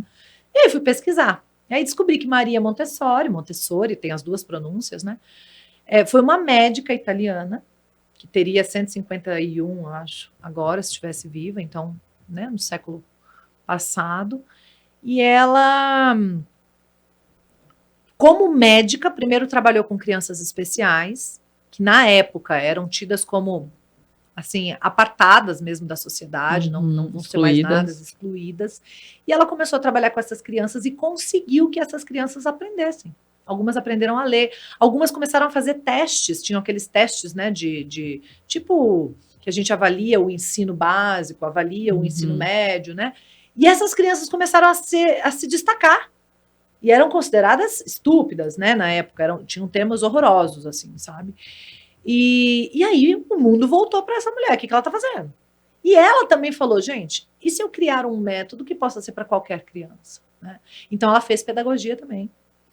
Por isso que a psicopedagogia ou a neuroeducação, Montessori já fez isso lá atrás, sabe? Assim, como médica e pedagoga. E desenvolveu um método escolar, né? Com base no quê? Não foi um método que tentou se adaptar à criança. Foi com base na observação da criança. O que a criança faz? O que ela precisa fazer para se desenvolver? Quais são os interesses dela? E a partir disso ela foi desenvolvendo um método. Então, hoje a gente tem o método escolar montessoriano, que existem algumas escolas montessorianas, mas a gente tem a filosofia de Maria Montessori, que pode ser vivida por qualquer pessoa na sua vida, na sua casa, na sua, né, relação com a criança. Né, e que eu dissemino muito e que mudou completamente a minha vida. Então, nesse momento, quando eu descobri o que era, eu fiquei encantada. E a minha sensação foi, tudo que eu achava que era educar, na verdade, era adestrar. Fez o que eu acho certo? Parabéns, filho! Mamãe tá muito feliz com você. Não fez o que eu acho certo? Não. Assim, não. Isso é adestrar, não é educar. Eu não sabia também, eu achava que era educar. Mas Montessori me mostrou que a educação era de dentro para fora. Era entender as necessidades daquele ser naquela etapa da evolução. Né, do cérebro dele, da maturidade cognitiva cerebral, né, neurológica, o que está acontecendo, o que ele precisa. Por que ele está repetindo isso 200 vezes? Porque ele precisa. Ele não está com foco no resultado externo, ele está construindo uma ordem interna. Sabe? Então, se ele precisa agora, né, agradecer a alguém, ele precisa entender por que ele precisa agradecer a alguém, não é só porque eu estou mandando. Não é agradece a alguém que eu te dou isso aqui que você quer. Isso é adestramento. Ele precisa entender. Então, eu vou contar uma historinha para ele entender que quando a gente agradece, fala por favor, com licença, obrigado, a gente tem as portas abertas, a gente é mais, né, bem visto, bem quisto na vida. Isso é importante também. E também quando as pessoas fazem isso com a gente fica, né, feliz, a gente se sente amado, respeitado, é tão bom. Então, ele entendeu um conceito de respeito, de relações humanas, sociais. Isso é educar. Ele entendeu, por isso faz. E por meio de uma historinha, que é o lúdico, que é como a criança entende, não uma palestrinha. Um sermão. Então, a Montessori foi me mostrando que pedir que uma criança ficasse quieta, senta aqui e fica quietinha. Eu estava falando para o sistema inteiro dela, não se desenvolva. Porque a criança precisa do movimento para se desenvolver. Não precisa ser um movimento desordenado, gritando e correndo num ambiente que não é para ter isso. Mas se eu vou para um ambiente que não pode ter grito e correria, então eu levo para a criança um quebra-cabeça, um bloco de montar, alguma coisa, porque eu sei que ela precisa do movimento. Daquelas 2 horas que eu preciso estar naquele ambiente. Então eu faço pedidos possíveis para minha criança, e não pedidos impossíveis. Porque se eu faço pedidos impossíveis, ela vai ser desobediente, não porque ela quer, porque grita dentro dela uma necessidade que é compatível com esse período sensível. Montessori fala dos períodos sensíveis. Período sensível do desenvolvimento motor. Então, tudo isso que Montessori foi me mostrando. Assim. Então, eu me lembro quando eu estava lendo o livro A Criança, dela, né? E o meu filho tinha 1 ano e meio. Ele já andava, a gente morava em apartamento, em Vitória. Então, eu ia na padaria, falei, já aproveito, vou dar uma passeada com ele, porque não saiu hoje, tal. Peguei na mãozinha dele e fui. Gente, o que era para ser 15 minutos chegar até a padaria, que era perto, assim, né, tranquilo, virou 45. Porque ele parou para ver a formiga, ele parou para mexer no tronco da árvore, ele parou para pegar a pedrinha e guardar a pedrinha, ele parou pra... Aí ele viu um degrau, ele sentou no degrau, ficou descansando, como se tivesse... Daí ele foi, aí pisou não sei no que, aí mexeu na pedrinha, aí olhou no tronquinho, aí olhou na formiga, daí olhou não sei o que... Eu já estava de saco cheio. 45 minutos para o negócio que era 15. Ir lá, comprar o pão e voltar. Quando eu cheguei em casa, cheguei reclamando. Falei, nossa, tá difícil sair com esse menino, gente do céu. Aí meu marido falou, eu não tenho paciência, não. Já pego logo no colo e já levo. Eu, hein? Tal. Nesse dia, eu continuo lendo o livro. Uma criança, estava escrito assim. Faltou escrever Isa. Era algo mais. Veio do céu para dizer que. Exato. Quase eis-me aqui o anjo do Senhor. Se você sai para passear com uma criança, né, nada mais justo do que ela determine o ritmo do passeio. Porque assim, você já está cansada de tanto passear, mas talvez seja a primeira vez que uma criança de 1 ano e meio possa ir ao encontro daquilo que lhe enche os olhos. Porque até então ela era uma criança inerte no colo de um adulto. Então os olhos viam e o corpo ainda não respondia para levá-la até aquilo que tinha chamado a sua atenção. Talvez essa seja a primeira vez que aquela formiguinha que o Petro saiu correndo para olhar, né, ele tenha tido a chance de fazer isso. E eu assim, meu Deus, é verdade, faz sentido, sabe? Então, o adulto, ele só tem que fazer o cuidado de não deixar a criança correr riscos. Né, mais sérios, mais graves. Não o risco de ralar um joelho, que esse também é importante. Né? Mas um atropelamento, uma segurança pública, igual a gente vive aqui de sequestro, Deus nos livre e tal. O resto, deixa a criança viver o momento do passeio dela. Fica quietinha, só observa. Sabe? Tem uma amiga que fala assim, fica quietinha pra eu gostar do você. Acho que meu filho tava falando isso pra mim, mãe, fica quietinha pra eu gostar do você. E eu falando, e eu querendo ir rápido, e eu, tá bom, né? Já viu, né? Podemos ir, né? Então, Montessori, nunca mais eu passei igual depois desse dia. Sabe? Montessori trouxe essa consciência sobre a vida realmente da criança, sabe? Para mim. Por isso que ela é hoje um pilar do meu trabalho, assim, sabe? Eu não consigo disseminar a educação de verdade, como eu acredito hoje, sem falar de Montessori. Tá falando, a minha filha agora tá com mania de, ela bebe água no canudinho, ela sempre bebeu água no canudinho, então agora ela bebe e cospe e acha graça, né? E ela se molhando inteira, eu falo, gente, como que eu brinco com essa criança? Ela rachando o bico, se molhando e me olhando assim, ainda fazendo tipo, eu, meu Deus, ficando ensopada, assim, meu Deus, menina. E achando a maior graça, a maior sensação, né, tipo, pra ela aquilo era brincadeira, eu, ai, gente. E assim, né, se a gente olhar e falar, ela descobriu algo, né, ela descobriu que ela põe água na boca e tal, e que isso molha, e nossa, e dá uma sensação diferente quando molha. Então, por que não permitir essa exploração? Então, ao invés de deixar fazer isso, por exemplo, com uma roupa chique na sala, eu boto qualquer roupa no banheiro. Vai lá no box fazer isso, então bora explorar isso. E quanto tempo ela vai querer ficar explorando isso? Alguns tempos, alguns meses, talvez, não sei, talvez menos. Semanas, talvez dias. E pronto, passou essa fase, passou esse interesse, já explorou, já entendeu. E eu não interrompi um aprendizado da criança. Sim. Um desenvolvimento dela. Sabe? Eu não fui um obstáculo para o aprendizado e para o desenvolvimento da criança. Né? Sim. E teve uma coisa que você usou também aí, quase que de uma maneira muito comum e corriqueira, que é na nossa vida, que é como é que eu brigo com essa criança, né? A gente também acostumou, a gente associou nesse nosso combo cultural, eu também, que depois que a gente tem uma criança, a gente briga, a gente dá bronca, né? Que é assim que eles aprendem, que é um equívoco enorme. Até ia falar disso com você.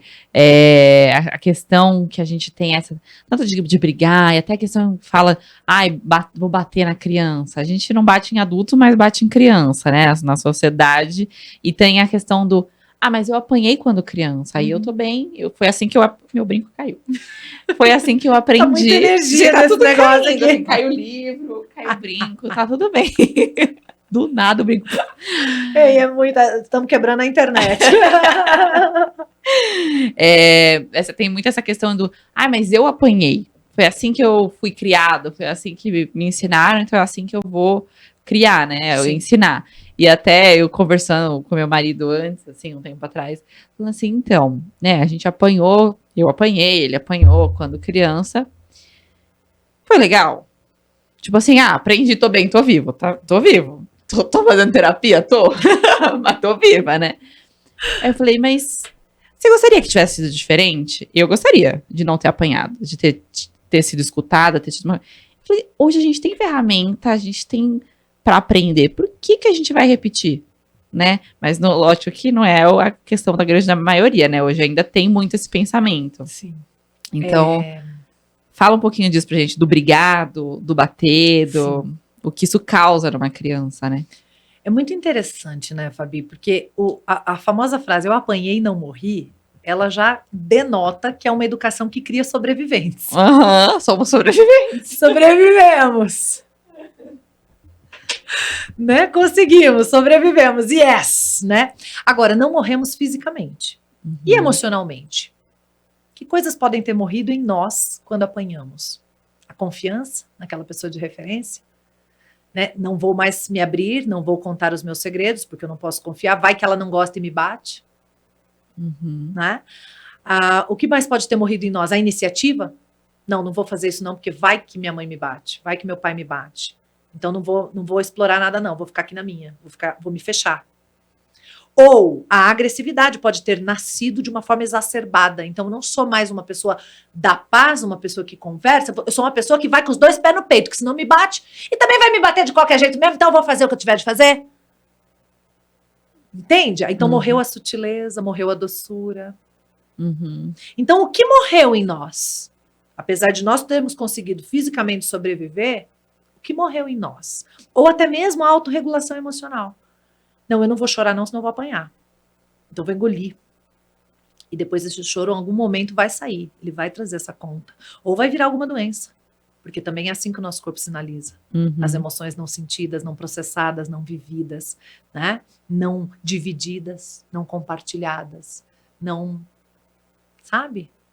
Divididas, né? Então, é um equívoco achar que não morremos. Morremos. Quando apanhamos, morremos, né? Mas tem mais. Além disso, antigamente eu apanhei, então eu vou bater, porque eu apanhei e foi assim que eu aprendi. Antigamente a gente dava cachaça para anestesiar alguém que precisava passar uma cirurgia. Por que a gente não continua fazendo isso? Que evoluímos, né? De ciência, de informação. Descobrimos formas melhores de conseguirmos um resultado melhor até ainda para fazermos a mesma coisa. Sim. É por isso que a gente não bate mais, porque graças a Deus hoje a gente já tem, né, pesquisas suficientes mostrando que aquilo é ineficaz e que tem outras coisas eficazes. Agora, um ponto importante. Algumas pessoas estão focadas só na pesquisa que mostra que bater é ineficaz. E não traz o que faz então. E aí nós vemos crianças berrando em espaço público e os pais, é criança. Crianças desrespeitando outras pessoas em espaços públicos. Né? Criança joga areia mesmo. Sabe, eu brinco, as crianças espalham a roda. A criança chega, a roda se espalha, vai cada um para sua casa embora, porque fulaninho chegou. Né? Então a gente precisa tomar cuidado de entender, porque daí nós tiramos a cachaça e estamos fazendo a cirurgia sem anestesia. Sem anestesia nenhuma. Tá? Então, assim, nós precisamos entender, né, que nós vamos tirar a palmada, tirar o grito, tirar a violência, que enche o nosso corpo. Quando você dá um grito com uma criança, você enche o corpo dela de hormônios do estresse, cortisol, adrenalina. Sabe? Que vão fazer um tanto de coisa lá dentro, preparar o corpo para aquele estado de lutar ou fugir, ou congelar, sabe? A criança entra numa raiva extrema se ela for de um temperamento forte, ou numa culpa enorme se ela for de um temperamento tranquilo, ela fica contra a mãe, contra o pai, agressiva se ela for de um temperamento mais forte, ela fica com medo da mãe e do pai se ela for de um temperamento tranquilo. Então, assim, é um tanto de coisa que a gente não quer. Como você falou pro seu marido, você quer isso, cara. Você queria que fosse assim, sabe? Talvez você preferisse que tivesse sido diferente, assim, que a gente tivesse tido possibilidade da conversa, não é? Então, bora tentar fazer diferente, né? E aí é por isso que eu bato na tecla. Vai estudar, lê um livrinho inteiro, faz um cursinho, faz um negócio, para saber como fazer. Porque senão eu tiro aquilo, não boto nada no lugar e caio aonde? Na permissividade. E tem muita gente confundindo as ideias da educação positiva, da disciplina positiva, de Montessori, com permissividade. A pessoa fala, Deus me livre, eu não quero isso aí para mim, não. Nem eu. Eu também não quero a permissividade. Então, que fique claro, sabe? Não é permissividade o que a gente propõe. Pelo contrário.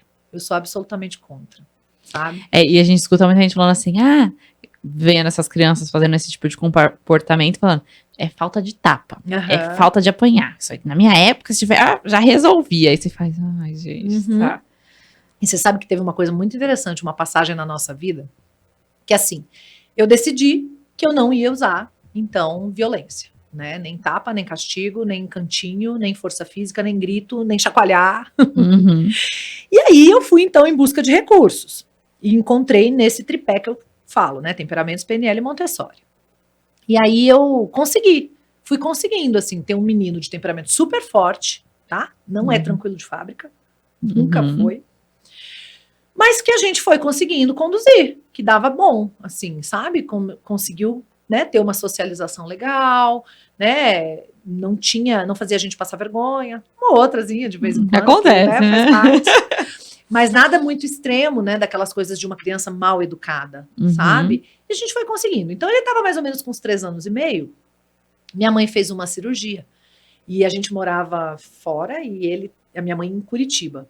Então eu fui para acompanhar a minha mãe na cirurgia. E aí não tinha quem ficasse com ele. E aí a esposa do meu pai, a atual esposa do meu pai, falou: olha, eu vou trabalhar, eu posso levá-lo. Falei: tranquilo, então obrigada. Que bom que você vai fazer isso por mim. Uma querida. E levou.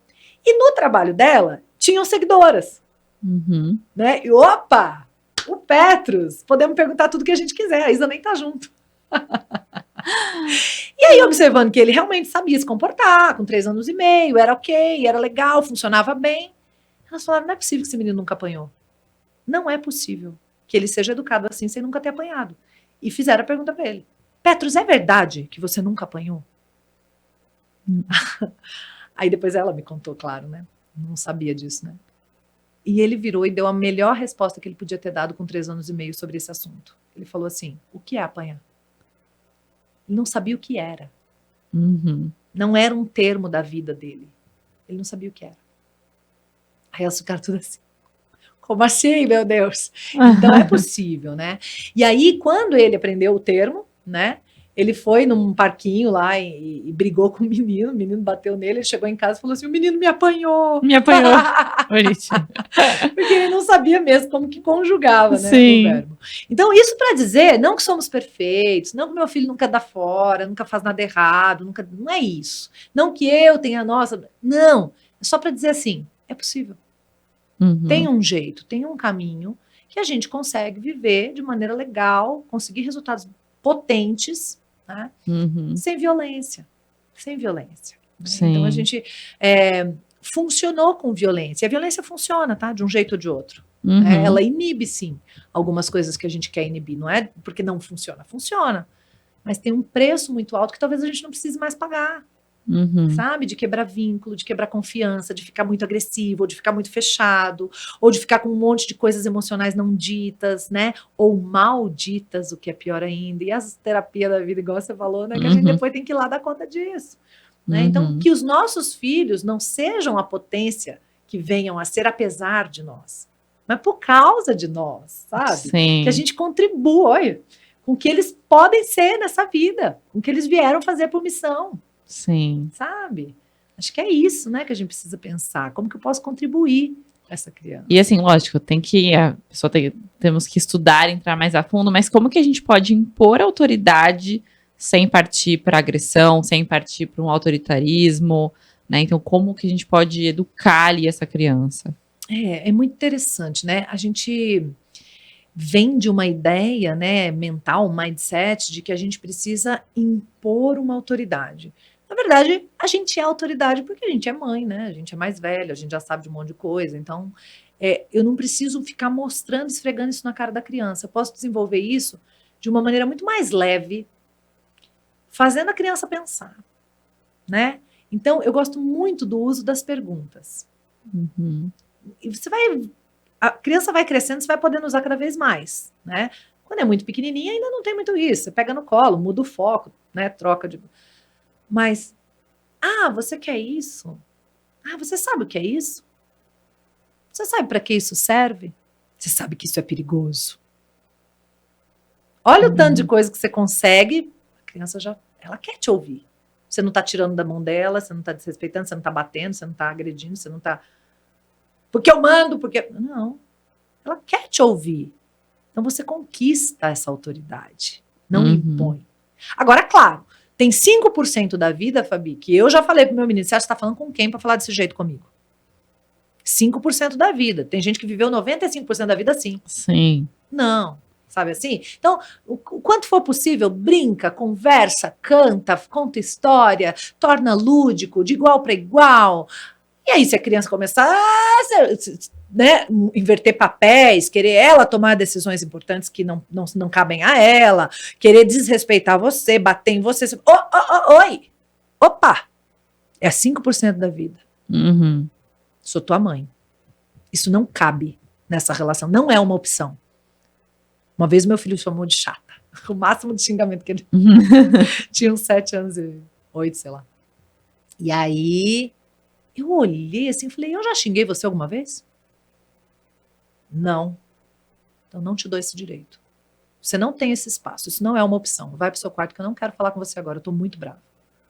Então 5% da vida isso acontece. O problema é quando o meu modus operandi é esse. Tudo essa é a reação. Tudo é assim. Tudo é impondo autoridade. Tudo é impondo quem manda. Tudo é impondo. Não. Vai viver feliz. Vive feliz, faça perguntas, converse, conte histórias, cante músicas, sabe? Viva no lúdico, que é o idioma da criança. Eu falo que é o BIM. Brincadeira, historinha, musiquinha. Brincadeira, historinha, musiquinha. Tudo que você conseguir colocar em brincadeira, historinha, musiquinha, muito mais chance da criança fazer aquilo com prazer. Escovar dentes, comer, sair de casa, se trocar, tomar banho. Brincadeira, historinha, musiquinha. Sabe? Agora, 5% da vida pode ser necessário, sim, uma coisa mais... Opa, tá passando do ponto aqui, carinha. Né? Tem que achar esse equilíbrio, né? Não pode ser permissivo demais, mas também não pode ser autoritário, tem que... E tem uma coisa muito legal sobre esse equilíbrio, que é, às vezes, a gente colocou na mesma caixinha a firmeza e a agressividade. E a gente precisa separar. A gente pode ser firme sem ser agressivo. E outra coisa que a gente às vezes colocou na mesma caixinha, afetividade com moleza. A gente pode ser afetivo sem ser mole. E quando a gente consegue separar isso, aí a gente acha o equilíbrio. Sabe o que a gente também coloca muito na mesma caixinha? Que normalmente uma pessoa ou ela é má ou ela é boa. Então assim, você não pode ser uma mãe carinhosa e que consegue controlar e ser firme. Ou você é a mãe boazinha e mole, ou você é a mãe que é brava, que você não consegue ser os dois, né? Perfeita. E aí isso é uma crença limitante. Sim. Porque a verdade verdadeira é que nós somos completos quando temos as duas partes em nós. Né? Não precisar do outro para firmeza. Não precisar do outro para o afeto. Não, agora é hora... Vou falar pro seu pai, vou chamar a sua mãe, Em mim tem que ter tudo. Tanto a firmeza quanto o afeto. Aí eu sou uma pessoa completa, né? Perfeita a sua colocação, isso é muito importante, muito. E é muito isso, né? Vou chamar seu pai, que normalmente a gente coloca esse papel, muita gente coloca esse papel ou responsabilidade no pai. O pai é o autoritário, o pai, né? A gente já vive uma sociedade que é difícil o homem participar tanto da relação com os filhos, claro que isso tá mudando muito, mas já é difícil, e a gente ainda coloca esse papel de ele é o bravo, ele é o que vai brigar, ele é o que não vai deixar. A gente distancia cada vez mais, né? É isso. É um desserviço. Já eu falo que é o contrário. Eu falo, nossa, meu marido é tão apaixonado. Eu falo, ela vai te dobrar tanto. Tudo que ela pedir, você não vai conseguir. Ele, imagina, não, que isso? Nossa. Eu falo, ela nem conseguiu, ela começou a pedir, já tá conseguindo as coisas.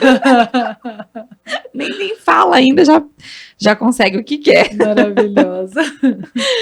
Porque muita gente pensa que a educação não violenta é bagunça, né? É essa permissividade, é fazer o que a criança quer, é simplesmente só brincadeira, e não é isso, né? É que assim, sabe, a gente se acostuma, por exemplo, assim como a gente pôs as coisas nas caixinhas, tem uma caixinha que quando nasce uma criança a gente acha que a gente tem que falar o tempo inteiro. Não. Tudo é não.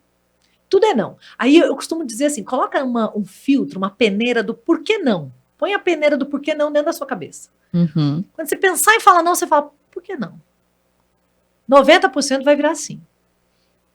Tem um monte de coisa que a gente fala não só porque está acostumado. Só porque entendeu, introjetou da cultura que é não. Deixa viver. Aí as pessoas acham, isso é permissividade. Não é. Você está permitindo o desenvolvimento. Sabe? Você não está obstaculizando o desenvolvimento. Agora, daqueles 10% que tem um real motivo do porquê não, aí é não mesmo. Aí a gente vai ver como dizer esse não, como entregar esse não. Porque não é porque realmente é não que tem que ser um não com agressividade. De novo. Aí a gente separa e começa a achar a firmeza. E muitas vezes a firmeza está nas perguntas. A criança quer brincar lá fora, você tem hora para sair, ele já está pronto. Ele tem 4 anos, e lá fora vai sujar, ele já tá com a roupa, nós vamos para um evento. Mãe, vou brincar lá fora, porque enquanto vocês terminam de se aprontar... Você fala, não pode, nós já estamos atrasados, nós temos que sair. Não, eu quero! Virou a confusão. Aí, acabou. Entendeu? Então, assim, mãe, vou brincar lá fora com vocês. Filho, que oração? Não sei, mãe, isso quê? Vem cá, vamos ver que oração? A resposta é não, você está entregando não para ele. Aqui, que oração? Será que dá tempo? Que roupa que você precisa para brincar lá fora? Você tá com a roupa de brincar lá fora? E se colocar a roupa de brincar lá fora, você vai tirar a roupa do... Não vai dar tempo, amor? Vamos fazer o seguinte? Que hora será que a gente volta? Você gastou 1 minuto da sua vida.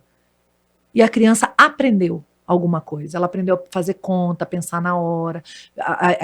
Ela está aprendendo a tomar decisões. Ela está entendendo quais são os critérios na sua cabeça quando você diz não. Então acaba com esse negócio, gente, de pode e não pode.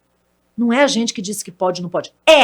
Mas o jeito que a gente diz pode ensinar a criança e aproximar a criança da gente, ou afastar a criança da gente e deixá-la com raiva e não ensinar nada. Sim. Sabe? Você gastou 1 minuto da sua vida, a criança tá bom, então, na volta. Tá bom, vamos combinar, na volta, viu? E aí combinou, né? Na volta tem que brincar lá. Quando bem isso, combinou tem que fazer, porque senão a criança não acredita, não confia mais. Com razão. E tem a famosa frase do Terrible Two. Existe mesmo a fase dos 2 anos, é a fase que começam as birras, que é essa fase do Terrible Two, que é tão temido. Existe. Ainda tem 1 ano. Existe! Bom, pode começar antes dos 2, pode ir até os 3, depende um pouco, né? Tem o 2 é o marco ali, mas pode ser antes, depois. Mas o que acontece, Fabi? A criança, por um bom tempo depois que ela nasce, ela se sente uma continuação da mãe. Ela tá no processo de simbiose com a mamãe ainda, né? Ela foi 9 meses parte da mamãe. Era parte do corpo da mãe. Precisava do corpo da mãe para viver. Né? Então ela saiu do corpo da mãe e ela ainda não deu conta disso. Emocionalmente ela ainda está conectada com a mãe, né? E então por isso ela tem tanta ansiedade de separação, porque sem mamãe ela não existe, ela não se sente ela, né? Então é uma coisa muito visceral, né? E aí quando a criança vai crescendo ali perto dos 2 anos ou pouco depois, ela dá conta que ela não é mamãe. Não é o papai, ela é ela. Ela é um outro ser, diferente de mamãe, diferente de papai, e agora ela precisa fazer coisas diferentes. Então, se mamãe fala, vamos pra lá, ela fala, não. Vai lá. Se papai fala, vamos comer, ela fala, não quer comer. E aí ninguém entende nada.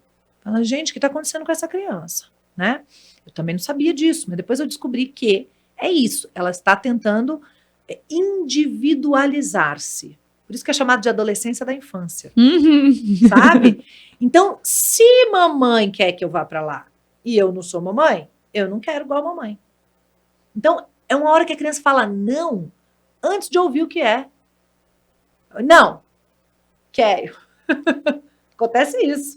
Sabe? Se eu sei que isso está acontecendo, ela fala não. Você fala não. Você quer o quê, então? Carrinho. Tá bom. Quantos minutos? 2. Então vamos marcar aqui no celular. Brinca com o carrinho 2 minutos, depois nós vamos pra lá. Pode ser? Pode. A criança fala, então eu posso ser eu mesma.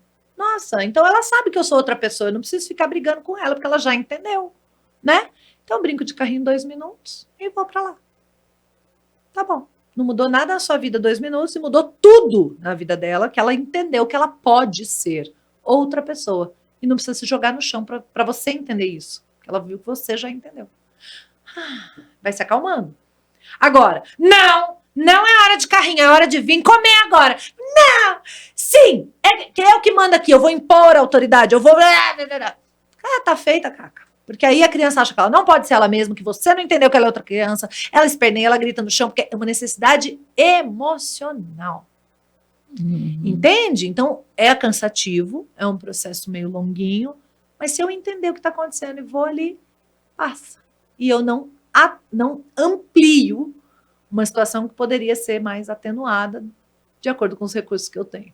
Né? Poderia virar um grande problema.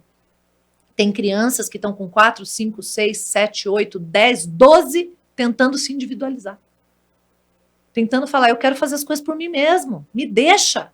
Me deixa tomar uma decisão. Raíza, mas as decisões são dos adultos. As macros, sim. As micro, dentro de uma macro decisão, tem um monte de micro.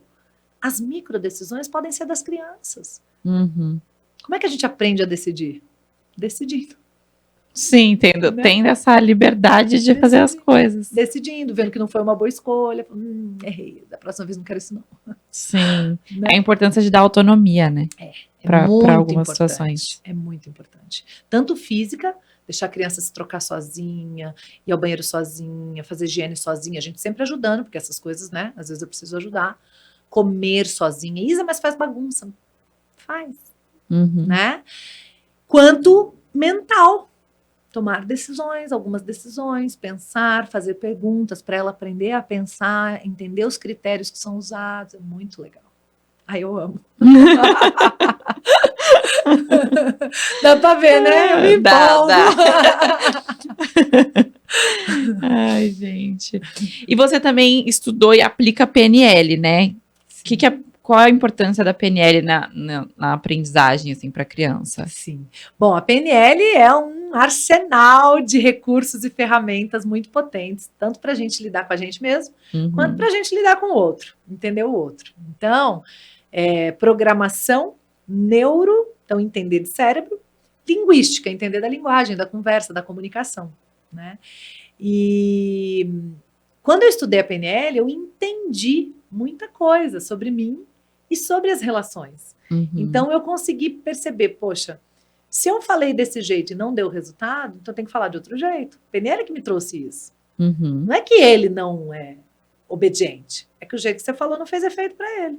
Acha outro jeito. Olha que isso abre na nossa cabeça, assim, tipo, sabe? Peraí, então tem que achar outro jeito, que com ele, esse jeito não deu resultado. Ah, mas funciona com os outros, funciona, com ele não funciona, e agora? Qual a chave que abre essa porta? Eu falo que antes da PNL eu tinha uma chave. Depois da PNL eu tenho um molho de chaves. Eu tento de um jeito, não abriu, eu tento de outro. Sabe? Me deu flexibilidade, né? Ou, aquela pessoa foi querer fazer isso com meu filho, mas ela tá errada, não é assim que faz. Tá bom, esse é o modelo mental dela. O que será que leva ela a pensar que é assim que funciona, hein? É mesmo, se eu tivesse tido a infância que ela teve, talvez eu pensasse assim também. Então me deu compaixão com o outro que pensa diferente de mim. Então, se ela teve essa infância e pensa desse jeito, o que pode tocar o coração dela, hein? Aí eu falo alguma coisa que... Ela fala, eu não tinha pensado nisso. Então, em vez da gente brigar, a gente começa a conversar. Porque agora eu sei algo que faz sentido para ela. Então, eu olhei para os valores dela. PNL que me ajudou isso. Olhei para o argumento que vai fazer sentido para ela e não para mim. E aí eu não fico brigando, eu falo um negócio que toca realmente ela. E ela se abre para conversa. Em vez da gente brigar, agora a gente está conversando sobre a educação da criança. E eu tenho chance agora dela, que pode ser minha sogra, minha mãe, a babá, o marido, ou a companheira, qualquer configuração familiar, me ouvir. E antes ela ia estar contra, porque eu ia brigar. Você entende o tanto de coisa, né? A PNL me trouxe metáforas. Metáforas é um módulo da PNL. Como é que você transforma uma situação que você quer passar para a criança numa historinha, né? Então você vai lá, a criança não quer pôr o cinto de segurança, não quer sentar na cadeirinha, chato ficar lá presa, ela não quer, né? Aí você fala, filha, mas precisa, e a criança, não quer, senão pode ter um acidente. A criança, o que é acidente, gente? Esse é argumento para criança, ela nem sabe o que é acidente, Deus queira que ela não saiba, né? Ai, não, que senão a mamãe leva multa. Que é isso para criança, gente? A PNL me ensinou que eu tenho que falar do jeito que faça sentido para a criança. Então eu falo, você conhece o sapinho que pula-pula?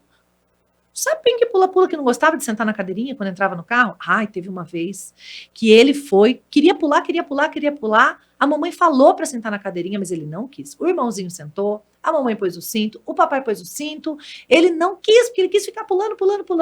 Tá bom, deixaram, né? De tanto que ele pediu, não colocou. Mas nesse dia veio um caminhão na frente do carro do papai, ó, o papai freou e ai, bateu mesmo assim. O irmãozinho, a mamãe e o papai estavam todos na cadeirinha de cinto, fizeram assim, ó, ninguém se machucou. O sapinho esmagou no vidro do carro. Aí você olha pra cara da criança já tá pondo o cinto. Já tá. Você fala, opa! Né? É isso, é uma metáfora, porque você sabe o que acontece se não usar a cadeirinha e o cinto, a criança não sabe. Então você tem que falar de um jeito que ela entenda. E foi a PNL que foi me dando isso, sabe? Reenquadramento, né? Você pegar uma situação que a criança tá lá, abriu o armário e tirou todos os sapatos de dentro, e olhar e falar, nossa, que bagunça, vou ter que arrumar isso tudo, ou reenquadrar. Não, isso é um desenvolvimento, é uma exploração, tá um movimento de coordenação motora, de pinça. A criança está aprendendo. Isso é aprendizagem, não é só trabalho, bagunça e... É aprendizado, é desenvolvimento, é pertencimento, é conhecimento desse espaço, desses objetos, reenquadramento. Nesse aqui eu ia ficar uma fera, ia dar uma bronca, ia sair causando tudo. Nesse aqui eu vou arrumar do mesmo jeito, mas com outro espírito. Faz bem para a criança, faz bem para mim. Sim. E é a mesma situação, que eu só reenquadrei. Sabe? Então o PNL para mim dividiu a minha vida em antes e depois. Porque eu resgatei relações, eu já tinha pessoas na minha vida que eu não falava mais, que eu não conversava mais, eu era durona, e eu vi que eu não sou tão potente assim, tão boa assim, tão maravilhosa assim, que eu tenho um monte de equívocos também, que eu não conduzia de maneira adequada aquelas relações, que eu, pelo contrário, que eu complicava aquelas relações, sabe? As pessoas eram complicadas e eu também, sabe? E foi muito interessante. Então, assim... eu acho que é um manual do ser humano. Diz que criança não tem manual, é quem não conhece a PNL, Montessori, temperamentos. Se juntar isso aí, ó, tem um belo de um manual para criar filho, viu? Tem. Tem. E sobre a emoção das crianças, qual a importância da gente nomear a emoção, falar sobre sentimento com a criança? Porque hoje eu escuto muito isso, você tem que dar nome ao sentimento, a criança tem que aprender, né? Então, antigamente, imagina, a gente nem escutava isso, mas como que a gente pode fazer isso e qual a importância disso? Eu diria que da mesma forma que a gente alfabetiza a criança, né, do ponto de vista das letras mesmo, dos números, de tudo, a gente vai fazer aquele processo ali dela entender o beabá, né, da escrita, da língua, a gente também tem a alfabetização emocional, né? E a gente tem que tomar cuidado, sabe? Porque o nome que eu dou para aquilo que eu estou sentindo intensifica ou diminui, ou atenua aquela emoção. Então, se eu tenho um vocabulário emocional muito restrito, né, eu experimento poucas coisas na minha vida e eu fico violento. Tem uma pesquisa científica, e também a PNL que me ensinou isso, tá? Essa inteligência emocional está conectadíssima com a PNL. Tem uma pesquisa científica feita com presidiários nos Estados Unidos que descobriu que quanto menos vocabulário para expressar as suas raivas, seus rancores, suas tristezas, suas dores, um prisioneiro tinha, mais ele se envolvia em brigas físicas. Olha isso! Então, quanto mais eu ajudo a minha criança a saber o nome do que ela está sentindo, a expressar, a falar, a desenhar essa raiva que eu estou sentindo, a manipular aqui essa tristeza de alguma maneira, a botar isso para fora de alguma forma, a mudar esse estado interno, agora que eu já expressei, então eu posso ir para outro, que eu já vivi aquele, né? Menos violência física essa criança vai precisar recorrer para botar aquilo para fora. Ainda que, às vezes, possa ser um extravasar da emoção, batendo numa almofada, batendo num João Bobo, num saco de boxe, numa caixa de papelão, né? Tudo bem. Às vezes eu não tenho maturidade emocional ainda para expressar isso num desenho. Eu tô com muita raiva, eu quero destruir alguma coisa. Então, destrua essa caixa de ovo aqui. Não o ovo, a caixa. Né? E tudo bem, e agora vamos conversar para entender o que aconteceu? Vamos pensar que outras formas eu poderia olhar para isso e sentir diferente, pensar diferente, interpretar diferente. É muito rico esse processo. É riquíssimo. Eu vivo com meu filho até hoje, né? E, claro, de maneiras muito mais tranquilas agora, aos 11, mas ele é muito intenso, eu também. Então, a gente sente raiva, é muita raiva, sabe? E a gente passou por muitos processos muito legais, assim, sobre isso, né? E dentro da raiva, é legal a gente ter muitos... Eu brinco do termômetro da raiva. Quanta raiva?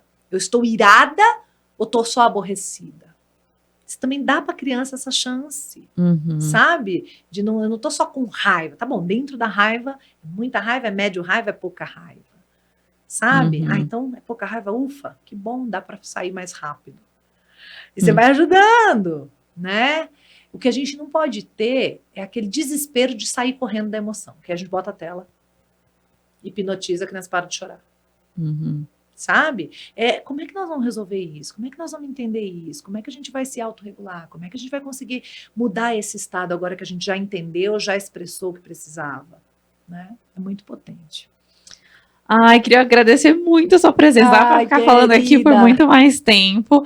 Eu vou deixar para vocês aqui na tela, na descrição também, o arroba para vocês encontrarem a Isa lá. Tem os livros também. Sim. Posso deixar na descrição para vocês. Tem curso, Isa? Tem curso também, então vou deixar tudo aí pra vocês certinho, mas acho que lá no Insta, lá na bio, vocês também conseguem encontrar tudo lá na bio dela. Tem uma escola de pais, tem 5 cursos, Fabi. 5 cursos? Quais são os cursos? Tem Temperamentos da Criança ao Adulto, PNL para Pais e Professores, A Ponte Emocional, Montessori em Casa e... esqueci um. Tá bom, ficamos com 4. Tem mais um lá que vocês descobrem. Tem mais um lá. Manual. Manual da Mãe. Manual da Mãe. Esse é um mix de todos. Na verdade, é o que a gente geralmente fala. Criança não vem com manual. Eu falei, então vamos fazer um manual. Brinquei, né, com isso. E criamos o Manual da Mãe. Legal. Então, gente, a gente falou aqui da importância de ir atrás da informação, aprender. Já tem ali, 5 cursos, 2 livros, muito conteúdo. Então... ficou com vontade de aprender? Já sabe para onde ir. Queria agradecer a sua presença, foi muito bom, muito esclarecedor, muitos assuntos. Queria pedir para todo mundo também não esquecer de se inscrever no canal, que é o Fabi Santina. Temos o podcast também lá no Spotify. Tem o canal de cortes, que é o Cortes Vida de Mãe Podcast. Lá vocês pegam trechinhos. E tem o Insta, que é o Vida de Mãe Podcast. Lá também tem alguns trechinhos, quem vai ser o próximo convidado, tudo. Então... acompanhe a gente em todas as redes. E é isso, mais uma vez, obrigada. Muito bom, querida. Beijo para todos, até os próximos. Tchau.